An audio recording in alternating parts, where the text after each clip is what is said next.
And welcome to round 4 of the English Championships.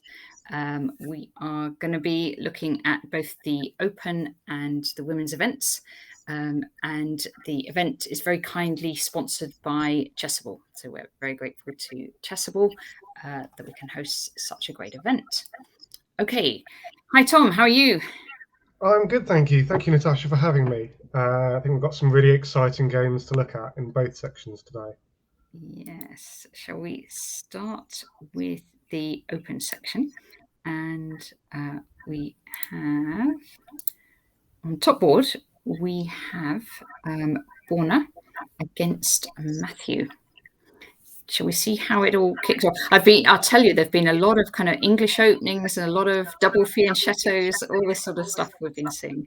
Yeah, well, this knight f3 b3 thing is very trendy. It's kind of my go-to blitz opening for when I can't be bothered to play mainstream theory. But am I correct in thinking these are the only two players on 100% on 2 out of 2? Yes, exactly. Everyone else has dropped a draw, at least one draw. Yeah. So yeah, I like 1b3 sort of became a popular opening recently, but the idea of starting with knight f3 is you obviously cut out the option for black to play e5 on the first go. Yeah. But okay, let's see some moves.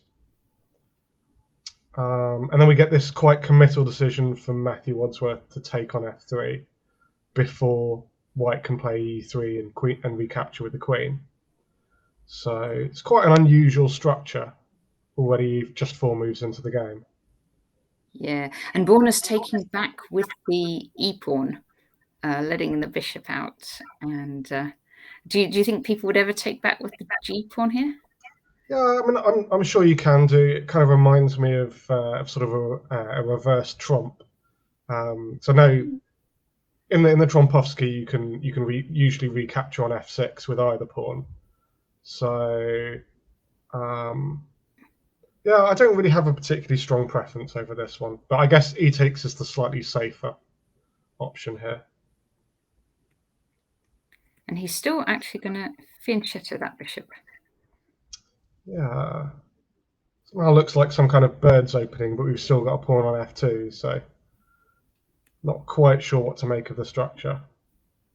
You've played the birds before, haven't you, Tom? Yeah, I played a lot of 1f4. That used to be my actual mainstream.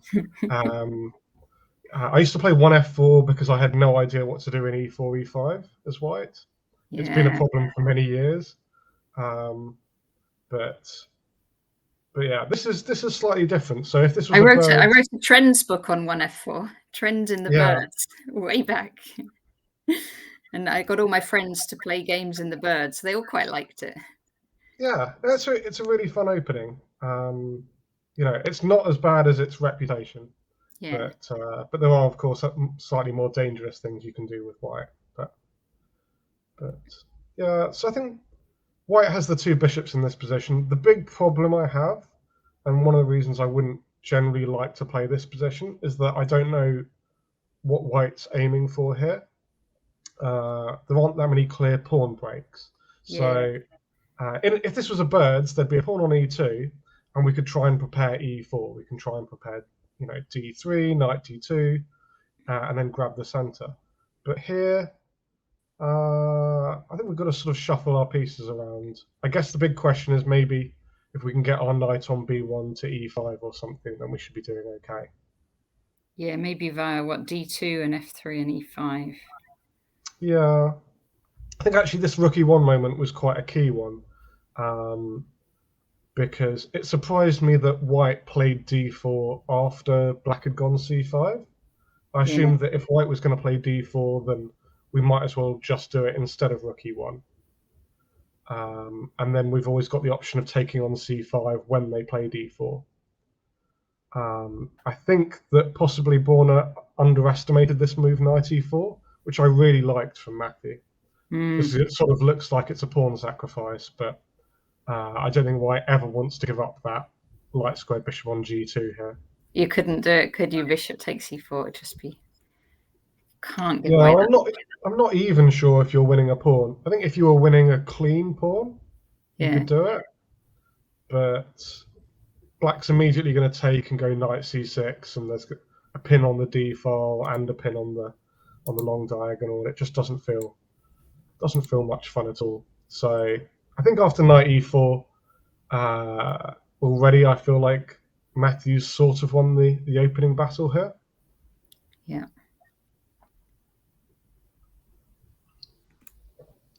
So okay, Borna carries on with this plan, and Matthew exchange of high ocelot. Knight c6, c3, takes, queen b6. Yeah, so just attacking that pawn. White's got to defend. Rook c8. And I don't know how long White spent over bishop c3. I think a little bit of time. But for me, it's kind of a sign. Like I said before, even more than earlier, I'm really not sure what White's aiming for in this structure. We've got the two bishops, but almost no pawn breaks at all. We try and go h4, h5. h4, h5 is what I was going to say. Yeah. That's the only obvious one at all. Unfortunately, I suspect if we go h4, black will pretty much automatically go h5 in response. Yeah. And I think it's going to be a long time before we can touch that g pawn. We'll probably have to then try f5. And if they take, we kind of want to take on either h5 or d5. Yeah, it's something we can maybe try and organise that tactically. Black can always go knight e7 and swing the knight round to f5. So I think that might be an idea in some positions. But to be honest, I think it's black that's doing the majority of the driving here. Thanks for the follow, Grahetto. Okay. So maybe doubling rooks on the c file or a move like a5 here.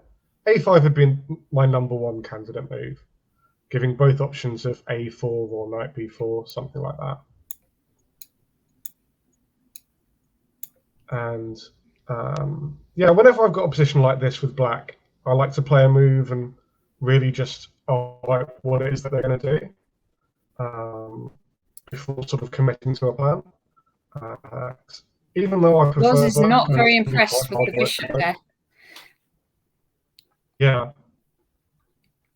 Yeah. Yeah, no, I don't like the bishop on c3 at all here. Fine. Okay, and Matthew's actually, we've got some more moves. So okay, bishop. We were at bishop c3. a5 was played. Then Borna actually played g4. So going for the f5 break, it looks like, and bishop h6 with a pin. So we've reached quite a critical point quite quickly. Yeah, when I was talking about a5, it didn't have that big a threat. But one of the things I wondered was whether or not White would quickly go for a move like g4, because if White does get f5 in, then I assume White's doing okay. But this could backfire quite easily for White.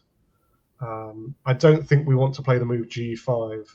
Bishop will just drop back to g7, and then black can go knight e7 to f5. f5, and these kind of squares won't be so nice. Yeah, but how are we ever going to organise f5 now? Well, we kind of want our queen not there if we're going to play f5. Yeah, but so... If we move it, we're going to have to move it like this, probably this, and then across here or there. Yeah, because we obviously can't put it on c1 where it's opposite the rook. Yeah, I guess if we could go queen e3 to g3 and then f5, all in one swift movement. If we could do all three moves at once, then we'd be good.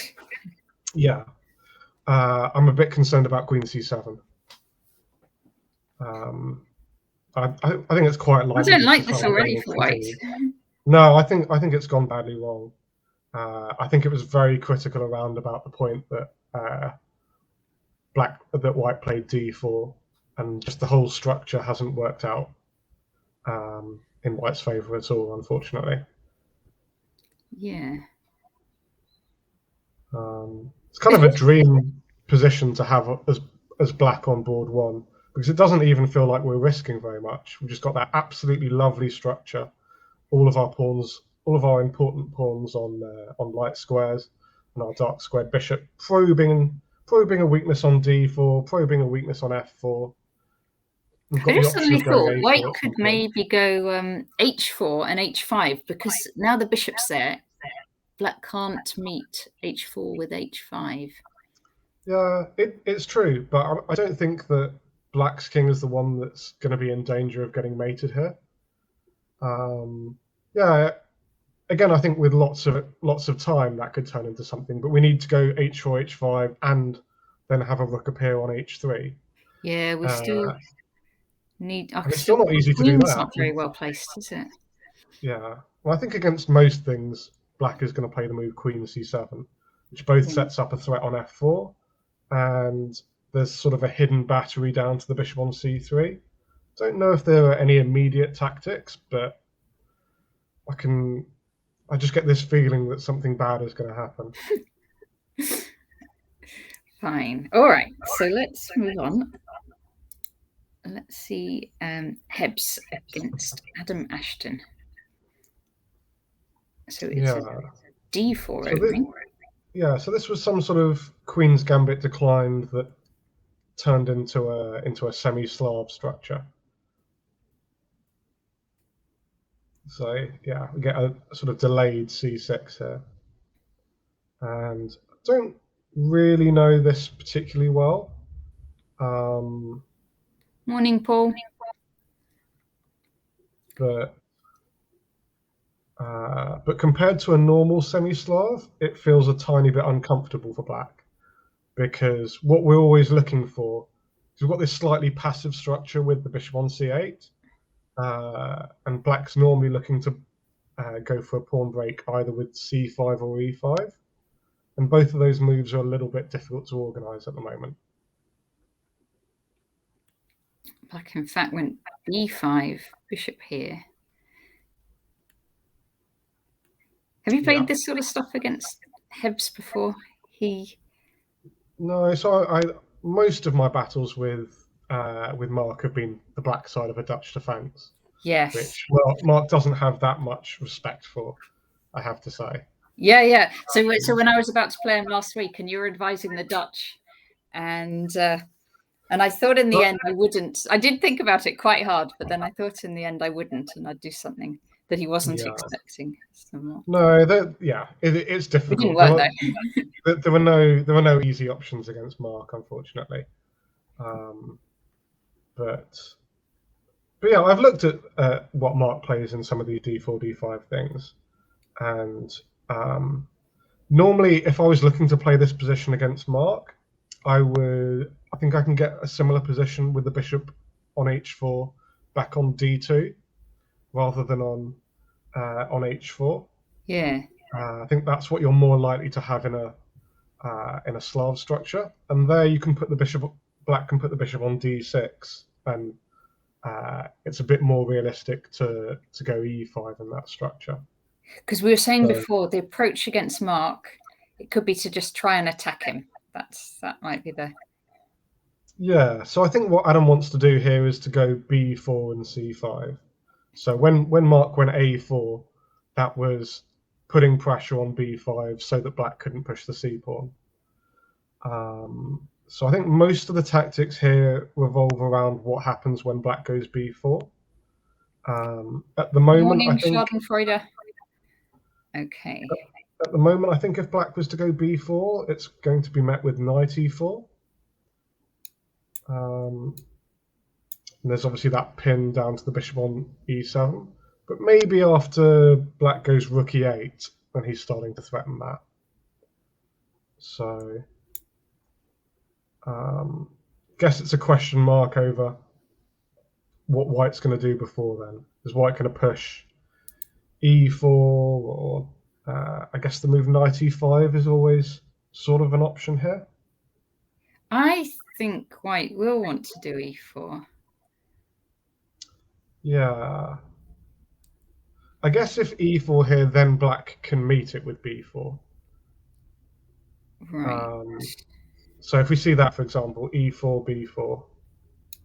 I can actually move these. Yeah, e4, b4. And then I'm not sure where the knight goes. Probably back to b1 makes more sense than anything else, eyeing up the c4 square. And now black can go c5.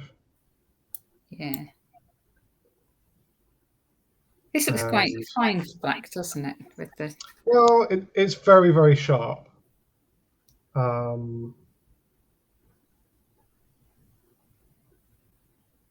White's got e5 sort of ideas. Yeah, I'm sure this is what the players are calculating. Something like e5, knight d5. We can chop on e7.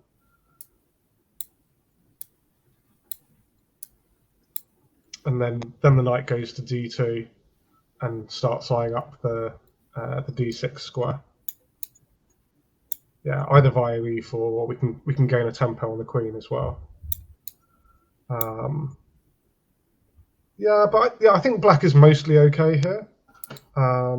So yeah, I'm sure white would like to play e4, but I think he'll do something he's else. actually done. Yes, he's actually done the other thing. He's done knight e5. Yeah, that makes a lot of sense. I don't think that can be taken. Yeah, white would just win a piece. So takes here. Knight d5 and knight takes d5. Knight takes, and that's on. So you can't. And the bishop's undefended now. Yeah. So if takes, for example. Yeah. So I'm expecting just rook e8 or something here. But it feels like white should have some advantage. Again, white can start choosing, do we support the knight on e5 with f4? Yeah. Or we can just maybe drop the bishop back to b1 and start lining up a queen d3. Nice simple chess. Bishop b1, queen d3. So we could see a bit of an attack here from Hebs.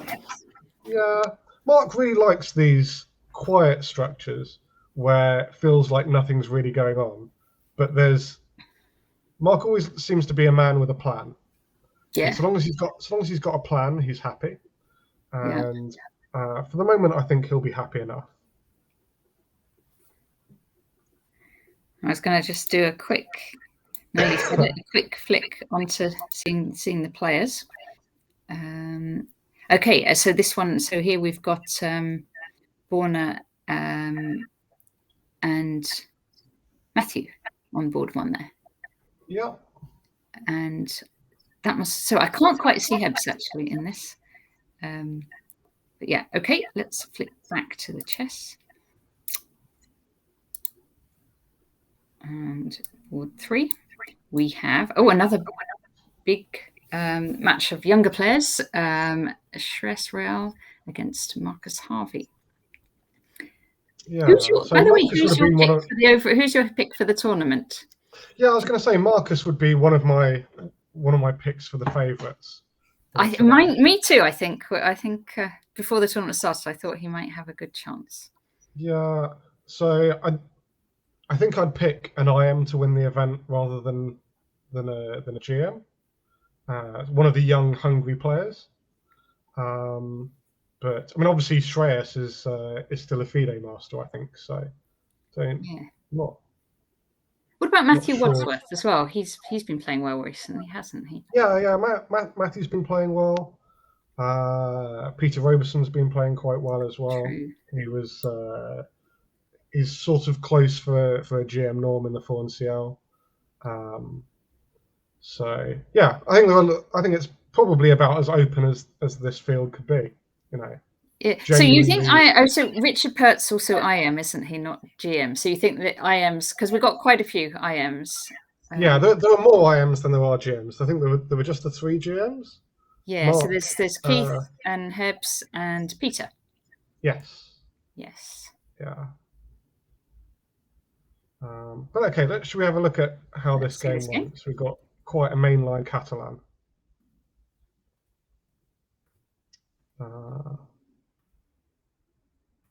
I happen to know that this whole line b5 is quite a fashionable move. I know Magnus has played it quite a bit, and I happen to know this is covered in an excellent Chessable course on a lifetime repertoire on the Catalan. And after the move b4, I think Whose course is that, Tom? it's Srinath. It's one of that's the guy coaching all the young Indian juniors. Oh wow!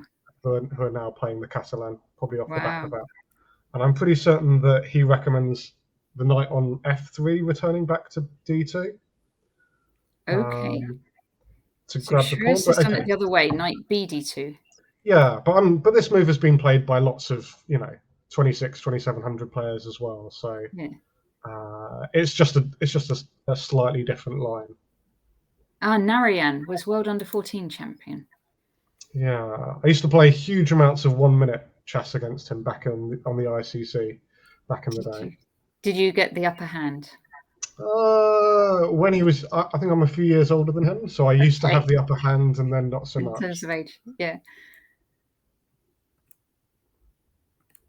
But yeah, this all looks very, very standard.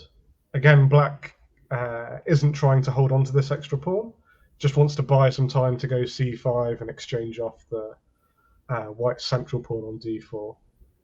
Our B22 has 100% against him. So I guess out of us and all our viewers, we do have the upper hand against Narayan. Good. Yeah, that's how it should be. Absolutely. So yeah, all of this looks very normal. Bishop b4, queen d2 here. Yeah, and white would be reluctant to play the move d takes c5 here, which is obviously what Shreyas ends up choosing. Yeah. But I get the feeling white was the one that ran out of waiting moves before black did. Again, I would seriously consider the move h4. You could, couldn't you? Yeah, why not? H4's fine. Yeah, just every position. If you're not sure what to do. Because Marcus quite likes his endgames, I think. Yeah. And Shreyas, I don't know. Is he a endgames or a middle games, or what does he? I'm never really sure what Marcus's biggest strength is. I mean, he doesn't blunder very much, and he plays very quickly, so it always feels like you're under pressure when you play against him.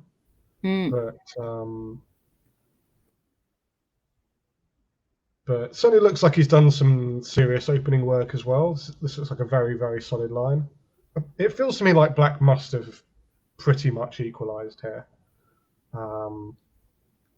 Yeah, definitely. Like visually, those bishops look pretty good. The black bishops, and the pawn structure is quite symmetrical. Yeah, and I'm just that tiny bit concerned about the pawn on a4 as the only way. After rook fd8, we have our sort of first tactical threat of there's rook takes d1 followed by knight takes a4 coming. There's also bishop c2 floating around in some positions. True. And especially if white goes b3. And also if we go b3, we're permanently giving away that c3 square. Black can go one of the knights to d5 and then hop into c3. Yeah. Yeah, I'd be pretty unhappy. Having said which, concrete variations are the most important thing. I would guess that the rook on d1 jumps to the side and goes rook c1. Actually, Shreyas has played knight d2 here. Yeah. Okay. I was just half wondering if there was some kind of weird tactic here. What, bishop c2?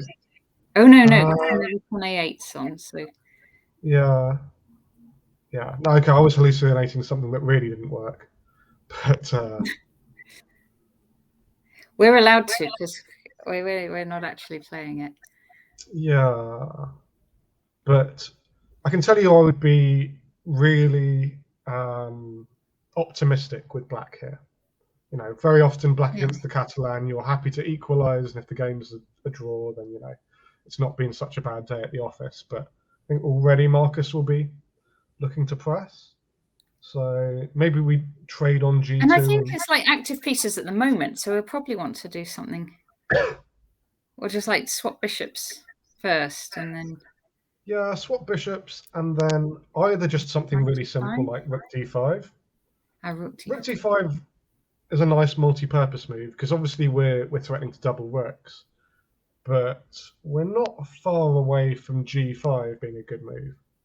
Got to be a bit careful of that loose knight on f6. But just like on in the top board clash, it sort of feels like everything's a bit precarious for white. Yeah. Just that little bit of pressure on the d file, the loose pawn on a4. Yeah.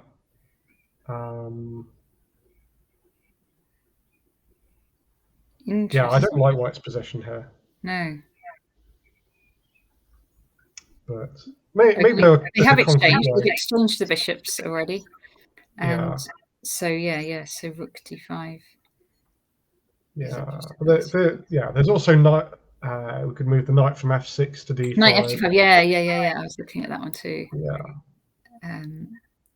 And the bishop needs to work out what to do because you can't play bishop f6. So bishop g5 because then it's f6. Yeah, but I mean, at least here there's only one pair of bishops on the board, so black isn't threatening to win the bishop pair. So I actually wasn't as worried about this as everything else. It feels like it gives white a tempo to go knight e4. Okay. And I think that sort of solves some problems here. Right. Bishop will probably have to go all the way back to f8. Now, aren't there? Yeah. Yeah. And and black's very solid here, but I don't see much of an edge anymore. Yeah. So yeah, I don't think he'll play knight d5, but even just a really quiet move like h6 is kind of interesting. Just threatening then g5 at some point. Yeah, but rook d5 is the move that if I was playing in a blitz game, I'd play very quickly. Yeah. But all right, let's see now. I am against GM. We'll see Richard Pert against Peter Wells. Now, these guys must have played each other lots of times before. Yep. So we've got a London system in this game. And yeah, c5 is probably the most combative way to fight against it. Yeah, and then after knight bd2, there's a big choice. C takes d4 is the solid move, and playing an immediate queen b6 is where all the fun stuff happens, with queen b6 and d takes c5, queen takes b2.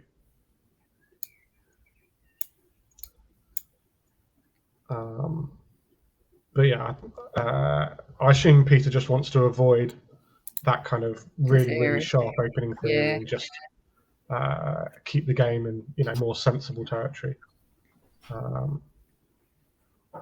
So takes and queen b6.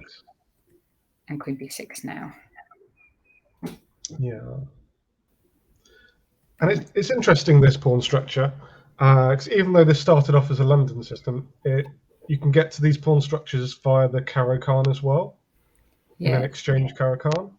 And that's also an opening that Peter is reasonably familiar with on the black side. So I think he's just very happy with this structure, and yeah. So bishop g4, bishop e2, e6, castles, bishop e7, and h3. Putting the question to the bishop, he drops back, and a4. a5, knight e5. So now Peter's going to swap bishops. Yeah. Yeah, bishop g6 and bishop b5 or something. But yeah, so takes, and Castles. I guess that Queen I b5. guess that pawn on d4 was sort of on pre, but not really, because white's going to take and go queen b5 check, and then something nasty will happen. But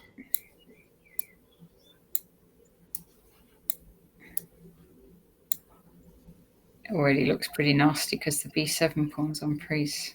yeah, I'm a big fan of grabbing central pawns rather than pawns on the edge of the board, though. So but I guess it just doesn't quite work out. I was wondering if black could play king f8 and f8. rook queen takes b7 with rook e8. Queen takes b7, rook e8. Yeah.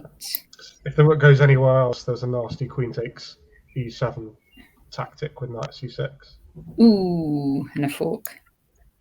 Yeah, but I guess here white just would retreat the bishop back to h2, and even though we've grabbed the central pawn, black's pieces do look a bit silly here. Yeah. Yeah, interesting. Yeah. So no, okay. So yeah, it's not really a variation that I think Peter will have contemplated with any seriousness. Yeah. So queen b5, offering an exchange. Yeah. So I think Richard has maybe managed to maintain a small edge from the opening here. So I don't think I don't think black can take on b5 because takes, pawn takes. We've got to put the knight somewhere. So that's unless there's some kind of knight b4 floating around, but I think white's just going to go c3 and take the pawn on a5. Yeah. I mean, it could be even worse. That knight's potentially. The knight hasn't got much place to go here. Yeah. You'd have to. You'd probably have to go a4, wouldn't you? Yeah. Not. I don't know if that even solves the problem. If I go knight d2. Knight d2. And then still not really much space for this knight. No, you'd have to make a3 work. But I imagine it's not enough for a piece. No. But yeah, anyway, I think that this taking on b5 just isn't a very good line for black. But then it's just a bit uncomfortable. Does the queen have to move across to a6 here? Yeah, because you don't want to drop back to c7 just because you're on the same line. You don't want to go back to d8 because then you've just undeveloped. So a6, queen a6, then what? Black's still not going to want to take that queen. So white could just carry on developing. Yeah, I was trying to work out if we could somehow win a pawn here with knight takes c6. Takes. Yeah, takes, pawn takes. Pawn takes. And yeah, I was trying to make queen takes. Pawn structure's compromised already anyway, isn't it? Yeah. But no, I think this is okay for black. Yeah. So I imagine queen a6, and then what white does is just improve the position slightly here. Maybe with c3. Yeah. And black's in a bit of a bind here in terms of actually being able to move any pieces. Black can go rook fc8 or something, but I think that's the last sort of active move that I can really think about. Maybe knight e4 and back to d6 is how we're going to escape from this this setup. But yeah, not one of the reasons. To play though, is it? Sorry. Not pleasant to play for black. No, but structurally, black is completely okay. So if we can just unravel, then it should be okay. One of Yeah. the reasons I wanted to move the rook from f8 first was I was a bit worried about knight d7 to b6 if we played it too early.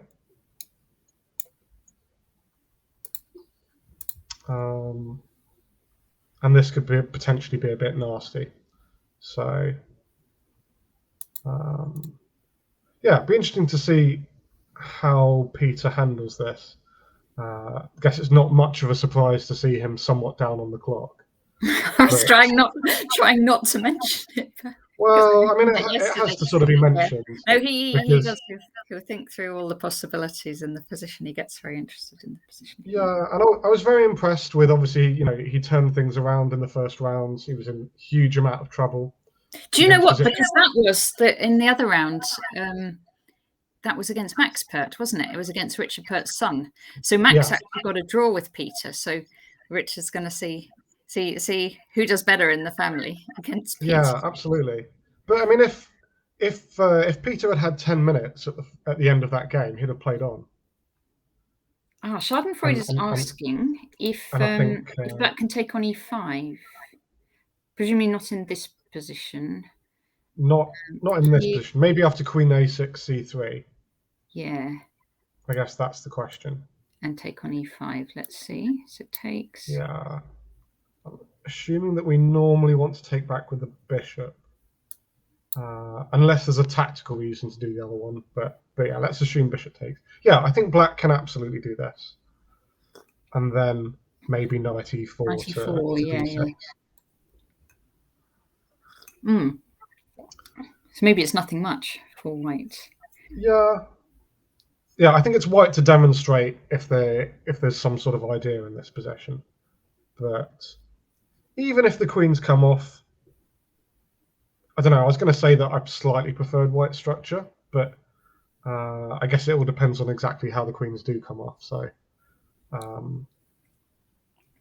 Yeah, because black hasn't really got, like in this Carlsbad pawn structure, and you'd normally do this, you might sometimes do the minority attack.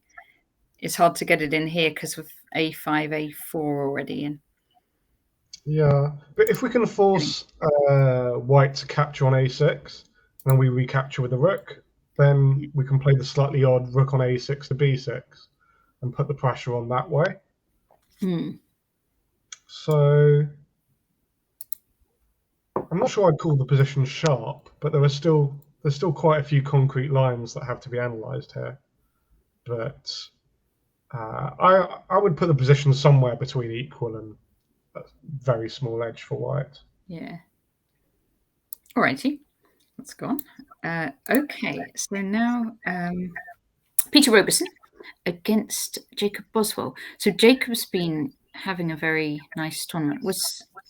Who did he draw with yesterday? Let me just. I think it might be Hebs. Let me check that. Do you want to? You can talk about the position, and I'll just check. Yeah. So I think I've seen Jacob playing in the Fonciel and been sort of generally impressed with him. One of the many young players who is somewhat underrated at the moment. And this game was a very sharp variation of the Alekhines 4 pawns attack. Oh, excellent! I want to see it. I used to play the Alekhine all the time. Yeah. So the 4 pawns attack is the closest white comes to going. You can't play one knight f6. I'm going to try and refute this. And yeah, Boswell. Jacob. So he drew with Hebs in round 1. And then beat Max in round 2. Yeah, and I think he was very, very close to beating Mark in round 1 as well, but was low on the clock again. He was winning in the final position, wasn't he? Yeah, but I think it was less clear than it had been. Yeah. So I could see why he took the draw at that point. Excellent. But, I want to see this Alekhines 4 pawns attack. E5, knight b5, d4, d6, c4, knight b6. F4. Okay, it takes. Knight c6. Yeah, so it's all some kind of theory. Normal stuff here. Bishop f5. Knight c3. e6. Yeah. I think it's all very mainline until bishop e2. Yeah, so you can do with black. You can do various things, can't you? So there's like bishop b4 lines and bishop g4 lines. And g5's a move in some positions, and but most of them are just a sort of attempt at catching white out. And if white remembers all the computer theory, then normally it's a bit uncomfortable for black. So you're kind of hoping that they're fudging their lines a little bit. Peter is a little bit down on the clock, so it might be he. I don't know whether Jacob plays the Alekines all the time or whether this is a surprise lane. No, I saw a little bit of these moves before the broadcast, and it felt like he forgot the theory somewhere. Yeah, because normally sometimes they go knight f3 anyway before knight c3. But bishop e7 old main line. People thought d5 might just be winning. Jones has it in Coffee House. Yeah. I suspect that analysis is very close to what Peter's trying to replicate. Oh, golly, Gawain's fearsome against the Alekines, isn't he, in this form? Oh, yeah. I talked with him about it. I actually looked at the 4 pawns attack many years ago with Gawain. But the problem with the Alekines, everyone would play the 4 pawns attack if the Alekines was a super popular opening. If it was being played day in, day out, then it'd be, but it's a big time investment. Personally, I face the Alekine. I don't play that many games of chess in tournaments, so I face the Alekines about once every 5 years. Yeah. So is it worth keeping up with all of the sharp theory that is involved in trying to refute the well, the other thing is, right, there's other lines. You don't have to play the 4 pawns in order to get an advantage against the Alekines. So there's but I think if you're trying to blast it off the board, then you do. Yeah. Right. If you play the sort of 4 knight f3 solid lines, for example, you just sort of return to a very standard position that you might get in a Scandinavian or Caro-Kann. White's maybe a little bit better, but yeah, when you play the 4 pawns, you're sort of saying that White might just be winning from the opening, and that's the case in some lines. B22 is mentioning this c5 line that White needs to worry about, in the 4 pawns attack. I remember that from sort of many years ago, and Graham Burgess had written an article about the trumpets line and the c5. So there's a whole load of us at uni, and we just kind of we all played this same opening with c5, which like gives up I should get it onto the position. So it's was it approximately here? F. And you maybe it is after these ones, and then I think you do this kind of c5 at some point here or something. But we were all playing these lines, and you just give up another pawn, but you just get absolutely squashed. It's really horrible. Yeah. No, I'll have to let you guide me as far as the opening theory on the 4 pawns. Well, I actually know that someone else in the chat was also an Alekines player and trying these things at about the same time. Schadenfreude used to play Alekines as well. And so we all we were playing in these county teams, and like every board was an Alekines. But you could do it in those days pre-computer, because nobody kind of really knew the best way to do it, or they hadn't prepared that you were definitely playing the Alekines. Because I think with the Alekines, if it's a surprise opening, as you say, no one wants to learn for sort of weeks on end because you only get it once every 5 years. But if you know you're coming up against an Alekine, there's quite a few lines where you can do it. Okay. Schadenfreude, do you want to see this line? D E F E C5 D5 E6. Yeah, this was the one. The trumpets line, they called it. And you'd somehow get into an end game that you could just about draw, I think. I think Graham won some games with it. Graham Burgess, who was a big Alekines player at the time. That does look like you're breaking 1 or 2 opening rules. You're definitely breaking all the opening rules. Yeah. I think computers have not been kind to these lines at all, unfortunately. Yeah, there was some sort of, you took on d5 and then you went c4 with this pawn. It was pretty grim. Okay. Yeah. Anyway, let's see what they've actually done. So here, bishop e7, bishop e2, bishop g4. And with this, you're sometimes going to be taking on f3 and getting a check in. Yeah. So I think castles is very normal, and then queen d7, and I think queen e1 was just a mistake or a misremembered bit of theory from Peter here. Okay. I think there are lots of moves White can play here. We can go c5. I think we can just go queen d2 if we want to. Yeah. And there's also the. I was thinking about it, and maybe the simplest solution is to go knight d2 here, and that somehow keeps our centre intact. Yeah, and then it basically forces bishop takes e2. Nothing happening on bishop takes here. Oh, and then you play knight takes. And then we take with a knight, and we say that we've managed to keep our centre together. Yes. And both knights are strangely placed, but they're ready to jump to more active squares. Yeah. But yeah, I don't know exactly how White is supposed to continue after black castles here, but I think this is supposed to be some kind of advantage for White. Maybe after castles we can just go b3 or something to free up the knight, and then knight e4. Yeah.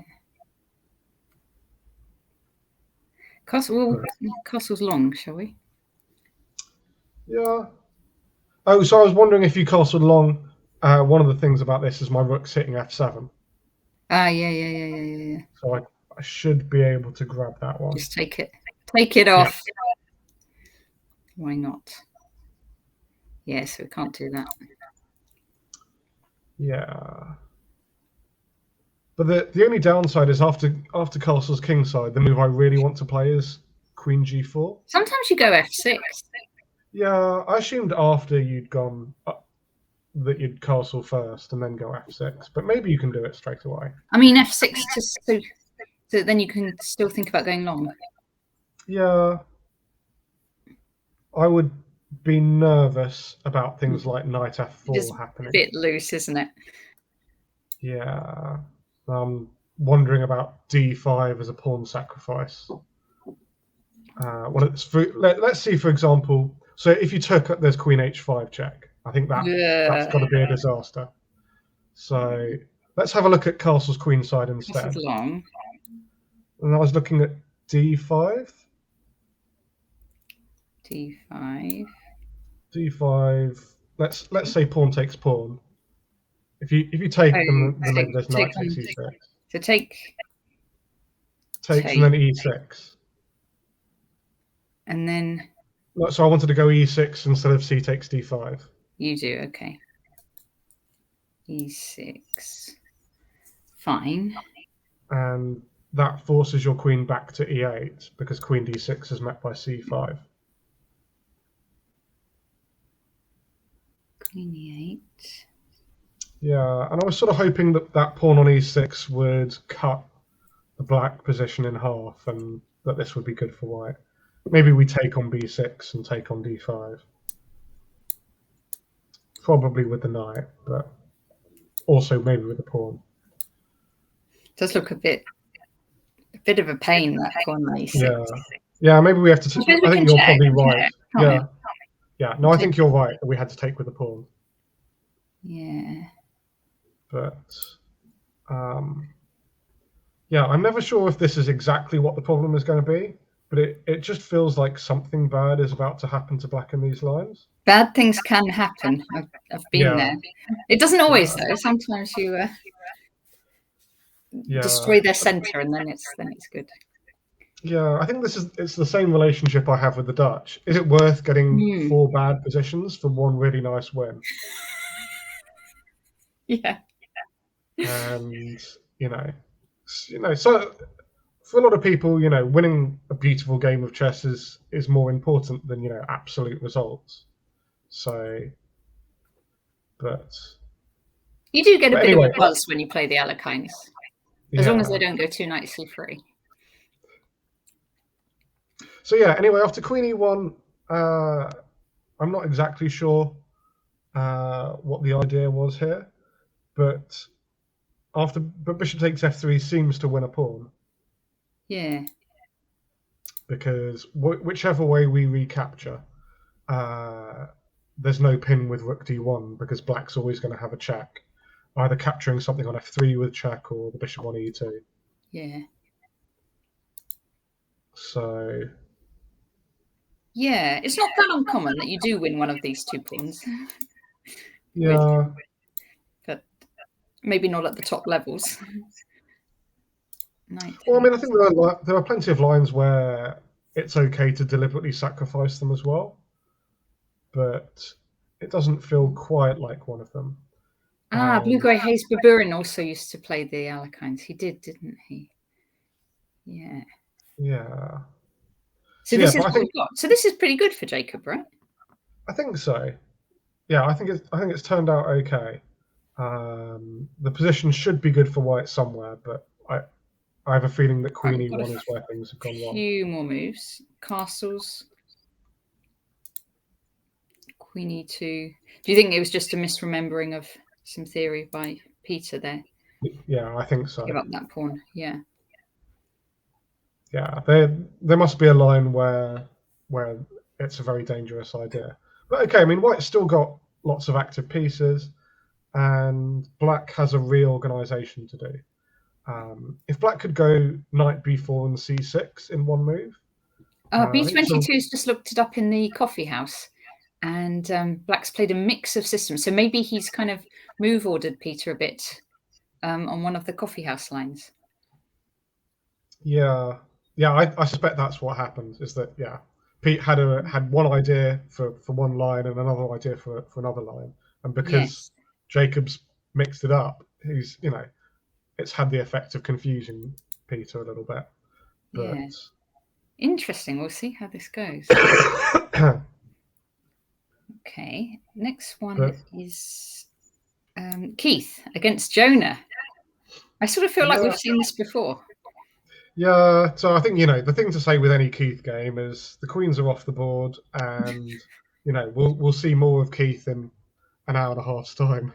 Yeah. Again, some kind of Queen's Gambit accepted.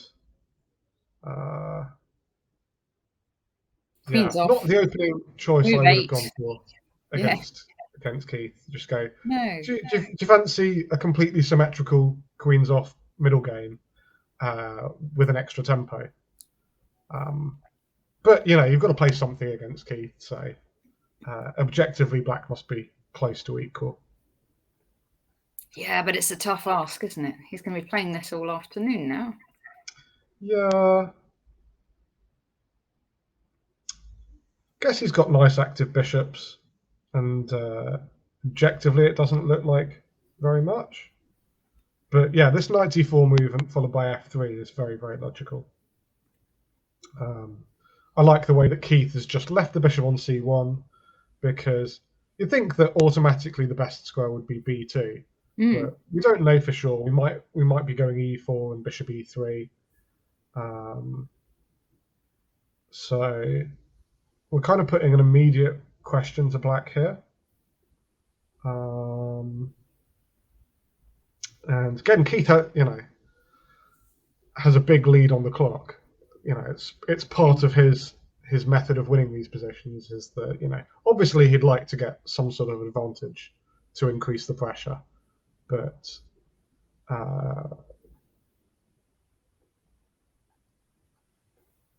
yeah, not really sure what I'd do here as black. Maybe knight b6 to try and go after the c4 square. Actually, you're right. This is what Jonah's done. Knight b6. Okay. Try and come in here. But yeah, this is also where we have to calculate a few things.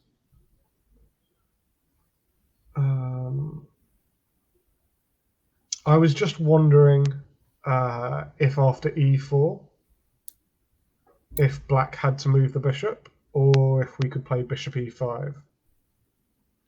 Oh, interesting. Okay, bishop e5. So here. Yeah.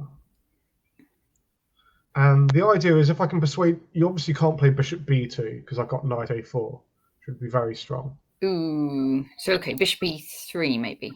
Yeah, and then I wondered if I could go rook c3.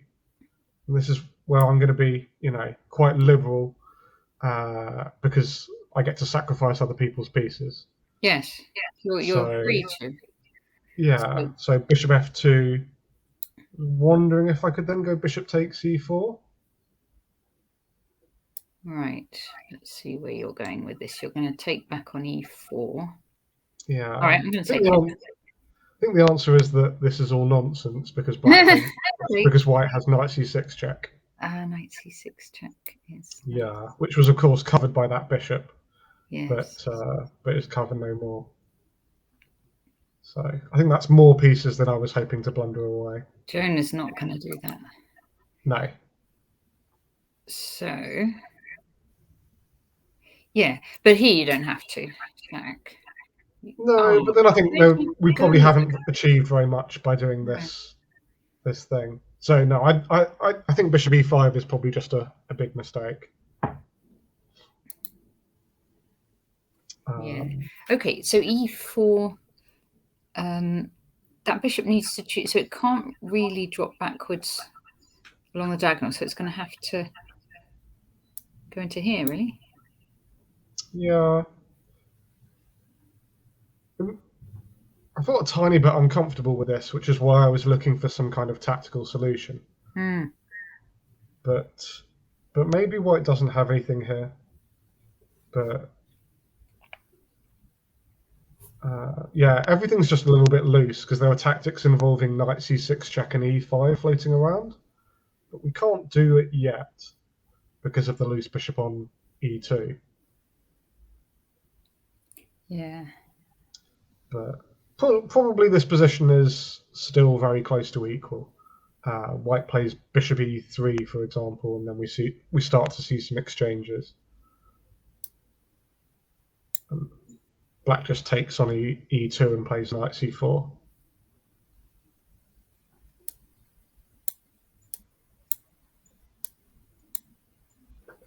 And here, I think even Keith would find it a bit difficult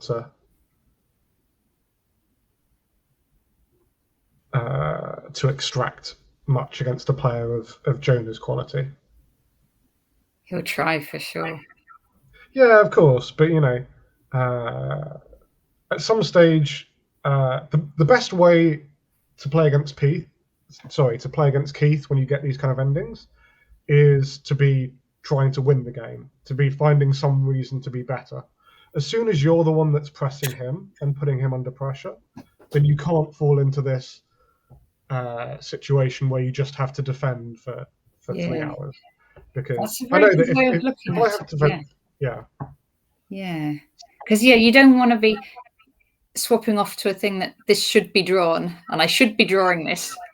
Yeah, but it's Keith, because that's just Yeah, it's the same when you're playing any really strong player. I hate going into endings where the only thing that I can do is try and hold it, because I know that strong players have this really nasty habit of whenever you get to an equal ending and often you offer them a draw, they say no. So you always have to demonstrate Hebden's exactly how you're famous going to for hold that, it. isn't he? Hebden says, "Where's the draw? Where's the draw?" Yeah, absolutely. But as soon as you start going, actually, I don't really want to draw against you, I'm going to try and beat you, then they might have to switch and go on the defensive a little bit. And then if you want to force a draw after that, then it's not always so bad. So I think this kind of position, Keith would love to press for a win for lots of moves, but you need a starting point. Yeah. And here I think black is just too solid. Black's and the king fine starts here, isn't it? Because you pretty much have to take that knight as well. Because otherwise, black will take on a5. Yeah. So yeah. And then if you take back with the pawn. Yeah, we can take back with the pawn. I'm not sure because the knight can blockade that relatively easily. I think just taking with the rook and then going a5 on the next move. A more sensible approach. Yeah. And black is potentially a little bit better here. Yeah. But I think Keith will find some way of not getting to this position. But if there's nothing better than this, then black is completely fine. Yeah. Okay. But yeah, Let's want to join up again within in an hour or two. Yeah. Let's see James Jackson, David Hayden.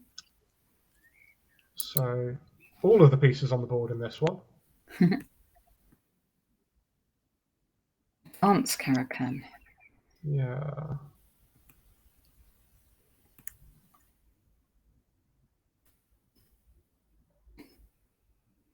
Yeah, all looks kind of normal. G5 maybe a touch earlier than I would expect black to play it, but yeah, 91 makes a lot of sense.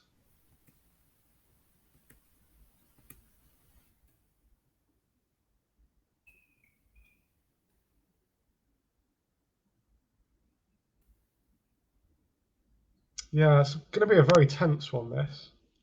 B4 was an interesting move, but yeah. Yeah. I'm struggling to know exactly what to think about this one. It's... I'm just Yeah. thinking where white's going to break, so maybe B5 next? Well, not next, but B5 at some point. I kind of assumed that white was maybe threatening to go G4 and F. H4 and F4 and everything on the king side. Yeah. Problem is that any move that we play in this position is so committal. I want to sit and calculate it for 15 minutes. So,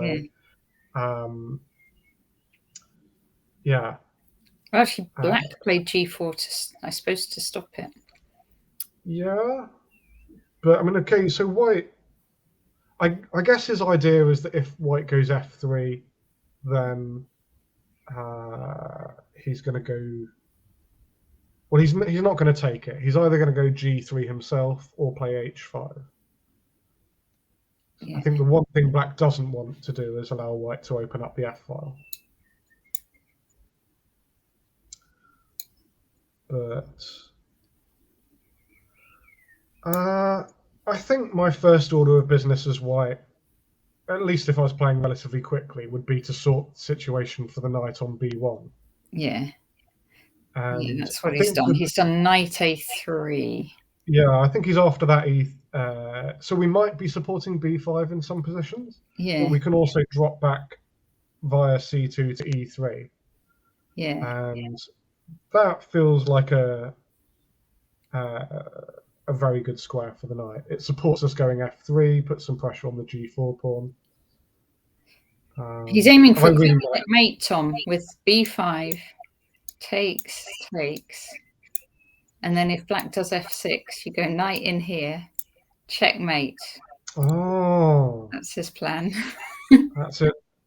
That's definitely a good plan. I guess black will probably play H5 at some point, and then maybe meet B5 with knight G6. Yeah. Now, so we've had, I think, just one more move, F6, from black. Wow. So David's using quite a lot of time in this game because David I consider sort of a blitz specialist. And yeah, just a very, very solid player that's difficult to beat at blitz and rapid. I saw him playing yesterday afternoon against Peter Roberson, and he played so quickly the whole game. Okay. And so it's interesting to see he's used a lot of time on the clock already here. Hi, Kevin. Keith and Mark leading the event. Not quite, actually. They've each dropped a draw. So at the top, in fact, let's revisit the top games because we haven't seen them for a little while. At the top, we have Borna Derekshani against Matthew Wadsworth. Oh, Borna has done the H5 and F5 that we were talking about a little bit earlier. Yeah. I wonder if this has caught Matthew off guard or whether this is exactly what he was hoping.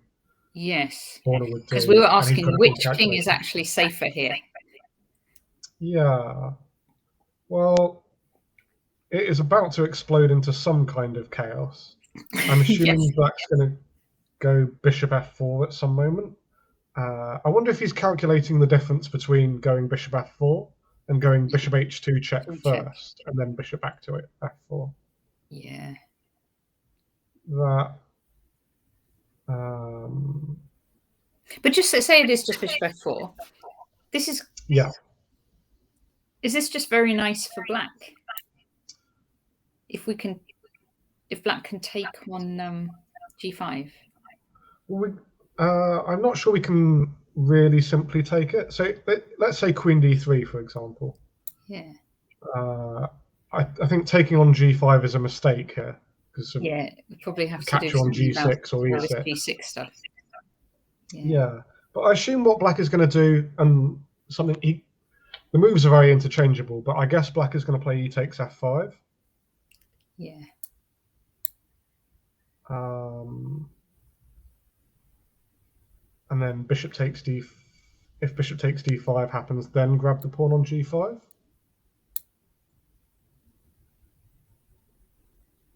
And say to Borna, okay, you've sacrificed this pawn. What's your big idea? Maybe the idea here is just to get a rook to the g file, play something like king h1. But I'm not wholly convinced by this position. Yeah, because there is always this pin, isn't there? So if you do get the rook to the g file, it's going to be pretty powerful. Yeah, we've got these queen takes f5 ideas and the pin on the pawn on f7. But you could launch your queen in, like here. Yeah, I think that's a really good move. Yeah, and it just feels to me that white's coming up a move short. Yeah. But yeah, obviously they've got some calculating to do with these kind of lines. But you know, from a strategic point of view, I'd be a little bit surprised if this attack was working. Because I'm sure Matthew could have prevented f5 by playing knight e7 if he really wanted to.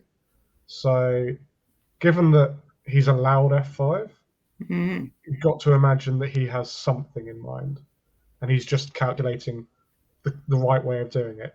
When to give the check, when to play bishop f4, and when to capture on f5. But yeah. Kevin's played Borna before, and very unconventional player. Didn't expect any of his moves. Yeah, I think that's fair to say. From his opening choice, he's obviously not playing mainline theory, and he just wants to get a possession and then do some interesting stuff.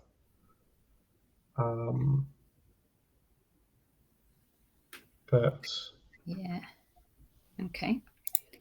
So this all right. Let's see how Hebser's game's gone. Yeah, so first instinct is that Mark is going to be incredibly happy here. Earlier on, I was talking about the structure that we had, and saying that one of the reasons I would be reluctant to play the position as black was that it was hard to get c5 and e5 in. And I suspect if we look at the last 5 or 6 moves, it's sort of a masterclass in Mark making sure that those pawn breaks are not able to happen. Yeah, it's very controlled, isn't it? Yeah. We've just seen the move a5 from Mark. Lovely positional move. But somehow black has 3 pawns on the queen side, and they're all weaknesses. And yeah, it was horrible that game when I played Mark a couple of weeks ago, because he made it so I couldn't move. I couldn't move anything out. I was like, he was doing like he's doing this game, just like, so you can't do anything. Yeah. No, this has gone very badly wrong for black. So, it'd be one thing if the issue was only defending the pawns over on the queen side, but white still has this. That bishop stuck as well. He got my bishop stuck. This bishop doesn't have anywhere. Yeah. So I'd rather have this kind of position without a pawn on c6, just so that we can play some active moves. But that's not going to happen, Tom. That rook's there. It's not moving. It's not moving. No. It feels too late, but Because so part of the nice thing about this position for white is that we can try and win the b4 pawn or put pressure on the c pawn. Yeah. But we also have this simple plan of going bishop b1 and queen d3. Yeah. Which isn't going to lead to mate, but it forces another weakness out of black on the king side. So why aren't you playing in the event, Tom? Wouldn't you fancy your chances? So I mean, the main reason is that I'm still working in schools. So yes, other things you've got to do. Yeah, I could perhaps just about have been able to do it, but so one of the problems for any chess professional is obviously working and coaching for a living, and then if you go and play a tournament, it feels sort of a lot like work, and which is great if the tournament goes well, but I think kind of like Kevin, if I play in a chess tournament, I want it to feel a little bit like a holiday as well. Yeah. So the 4NCL is always lots of fun, and I'm searching for tournaments in over the summer. I was actually looking to go play a tournament in Corsica. Oh, nice, very nice. So combine chess with a bit of holiday rather than just fit in 7 games in 4 days, and it's just quite grueling. Yeah. But I've got seniors now in Italy, so that's going to be holiday as well. Although it's like representing England though, so it's you still have to be pretty serious about it too. Yeah, no, but I mean, it does make a difference having the nice scenery and going for a swim before the game and all of these kind of things. It's obviously it really does. When you sit down at the board, you've got to play proper chess, but it's possible to not win every game and still feel like you're having a nice time. Whereas I've played in tournaments where if the chess goes badly, you just think, what am I doing here? At least if you're sitting by a pool in Italy, you can think, oh, I can still think of why I'm doing it. But well, Kenilworth, where they're playing this, is nice with the castle, and you can do like go for a walk before the game, and there's lots of green space and that. So I think at this tournament where they're playing now, they can kind of take their mind off the chess as well. Yeah, I think it's a nice. I am feeling for Adam in this position because Queen A7. He's probably got some kind of route out. But yes, this is. Yeah, and Mark's very quickly played Bishop E4. He's putting the pressure on both on the board and on the clock. And it's this position. What you're dreaming of is an ending a pawn down as black. Yeah. So can I please lose the pawn on C6 and get to a rook and pawn ending where I have some chances of salvaging it? I suspect what Mark is going to. Mark does not tend to rush these positions. I think what Mark is going to say is you can have a rook and pawn ending, but I want your pawn on C6 and your pawn on B4, and then we can play this rook and pawn ending. I think Mark will probably get what he wants here. Yeah. Yeah. And Adam's down to 11 minutes now on the clock, and they get no increments. They do get increments, but they don't get. There's no. The time control is just an increment now to the end of the game. Yeah. I want to suggest some kind of counterplay for black, but I see nothing. So that's the end of that then. Oh, yeah. All right. Let's see this one because this one looks fun. We've got some pawns. So I guess we've got. Yeah. Can we see how this happened? Yeah. So sorry. Did this knight actually the knight d5 did happen. So he played knight fd5. I think. Yeah. I'm understanding this right. Knight b3. And bishop drops back to f8. Knight c6 and takes. Okay, and Marcus does get this a4 pawn. Yeah. Okay, so Shreyas's idea was that at the end of this he'd go rook d2. Rook d2. And now Marcus keeps on sacrificing. Here we go. Yeah.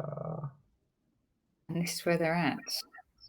Sorry, no, it's not. They've played one more move. Knight a5 now. So do these So pawns get through? That's what we've got to know. So black could just play a3, rook b4, a2. That doesn't work. No, sorry, so bishop on f8 is defending. So a3, maybe. a3, I guess the idea is we'll play rook a2. But what we've got is we've got these hanging knights, and knights defending each other are notoriously bad. So if we see a3, rook a2 on the board, yeah. Actually, Marcus has just played the move I was about to suggest. After a3, rook a2, we see the move rook a6. That's all right. Let's do that one. Oh, rook a6. Yeah. So I mean, yeah, black could have gone a3 first, but we've got this situation with the knights where they both defend each other. So but neither that means can move. Yeah. But neither can move, absolutely. And now there is a threat of playing a3, rook a2, b3. Yeah. Yeah. And so Shreyas can give a knight up to, but it looks like he'll only get one pawn for it, and that passed a pawn will still be a big danger. Yeah, I think Shreyas has been outcalculated. The first thing I'd be looking to do here is to check if we can play rook d2 to d8 and get behind the passed pawns, but I have no confidence at all in this working. So what, a3? Yeah, a3, and I think black is just going to go g6 at a well-timed moment, something like a3, and then if rook d8, then just g6. And yeah, this is obviously not helped. Oh, knight b4, you just take on a5. Yeah. Yeah. I mean, maybe that's the only chance for white, and then blocking with a knight on a2. But the knight's such a horrible blockader in these endings that it must just be losing at that stage. So Shreyas is going to have to come up with a better way than this to stop those pawns. But how do you do it? King seems too far away. We've got to move. Actually, he's gone rook a2. He's gone rook a2. So okay, let's say we just go a3. Could also go b3 though, right? Yeah. Okay, so I think he's set a little trap here. If b3, I assume the point is that just knight takes b3, and we do get 2 pawns for the piece. So we can't take it, can we? Oh, rook takes this one. Sorry, yeah. Yeah, rook takes, and then rook takes a4, and this would be fine. But I don't see what we're doing if they go a3 instead. Right. So yeah, so b3 you can't, but a3. Then. And the threat is just to go b3 on the next go. Yeah, b3, and if it takes, you just take the knight, and this pawn's still defended. Yeah, and that it shouldn't be a difficult win for black from that position, I don't think. Yeah. As far as I can see, this has just been a very, very smooth, well-played game from Marcus. Yeah. Very nice. But yeah, Shreyas he's a very tenacious defender of these positions, so maybe he'll be able to find some kind of tricky idea, but at the moment I don't see what it is. No, because if you're just trying to bring your king in or something, you just that just goes b3. Yeah, just like that. Yeah, and famously 2 pawns on the 6th rank, Peter rook. Also goes to show just how good bishops are in these endings. The bishop sits all the way on f8, keeping the king lovely and safe, but it still, from a distance, covers that pawn on a3. And yeah. Okay.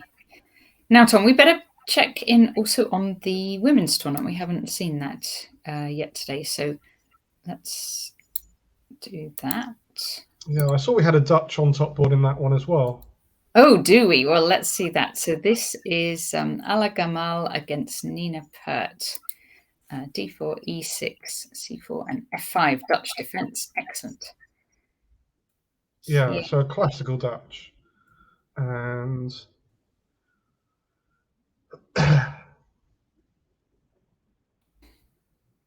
yeah, so d6, b3. And now black these days tends to play with a sort of knight e4, bishop f6 kind of structure. But Nina goes straight for the attack with queen e8 to h5, which is sort of the most direct way of playing this position. Yeah. And queen h5. She's Yeah. And then knight c3. Oh, she's going. She's just going for this kind of this old one. Yeah. Straight for checkmate. Checkmate. Yeah. And in fact, plays f4 in this position. Right. But I think it just doesn't quite work somehow. So white takes this. G takes f4. Knight g4, e3. And in this position, black would love to be able to go e5. Yeah. And with the obvious idea that the pawn can't be taken with the f pawn because of rook takes f3. And this is on. But the problem after e5 is that white can play something like d takes e5, d takes e5, and then knight d5. And that knight obviously hits the bishop on e7 and also defends the pawn on f4. And leaves black without very much play at all here. Yeah.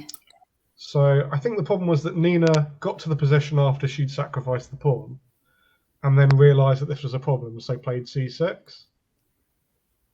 Yeah. But c6 is a move that we'd like to play before we give up the pawn with f4, rather than afterwards.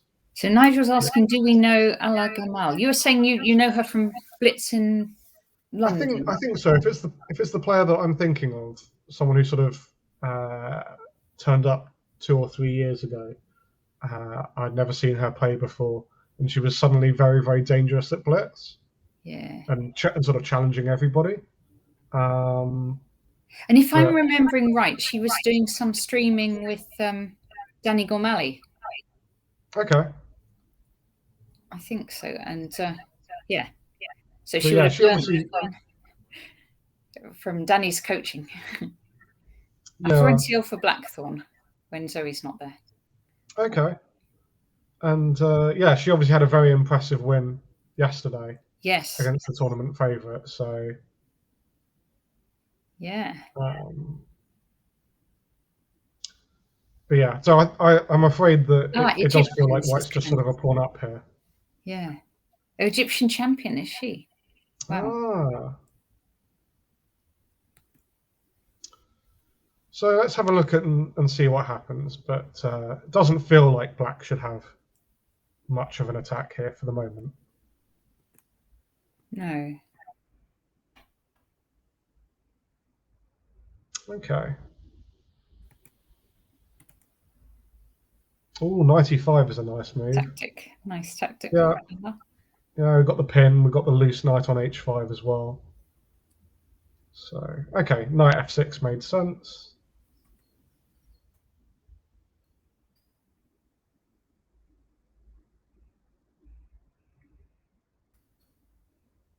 Nina's going to get the g5 pawn in there in a moment, I can tell. Yeah, the knight hops back to that square. Yes. C5. Okay, and then c5's a nice idea, breaking that pin. And the knight just jumps back to g4. Okay, feels like Nina's drumming up some kind of counterplay here, but I guess the point is that white can just go king h1 at some point, and that king's on a very safe square. But yeah, again, it's hard for black to play g5 or e5 here. I was just looking up Ella on the FIDE list, but I don't see it. Because it could be she's doesn't have a FIDE rating as such. Yeah, I get the feeling that she must have played in some FIDE-rated Blitz events, and yeah, I don't know. Sometimes I find it's very hard to look players up because they have Yeah. names spelled slightly differently, Could be, yeah. and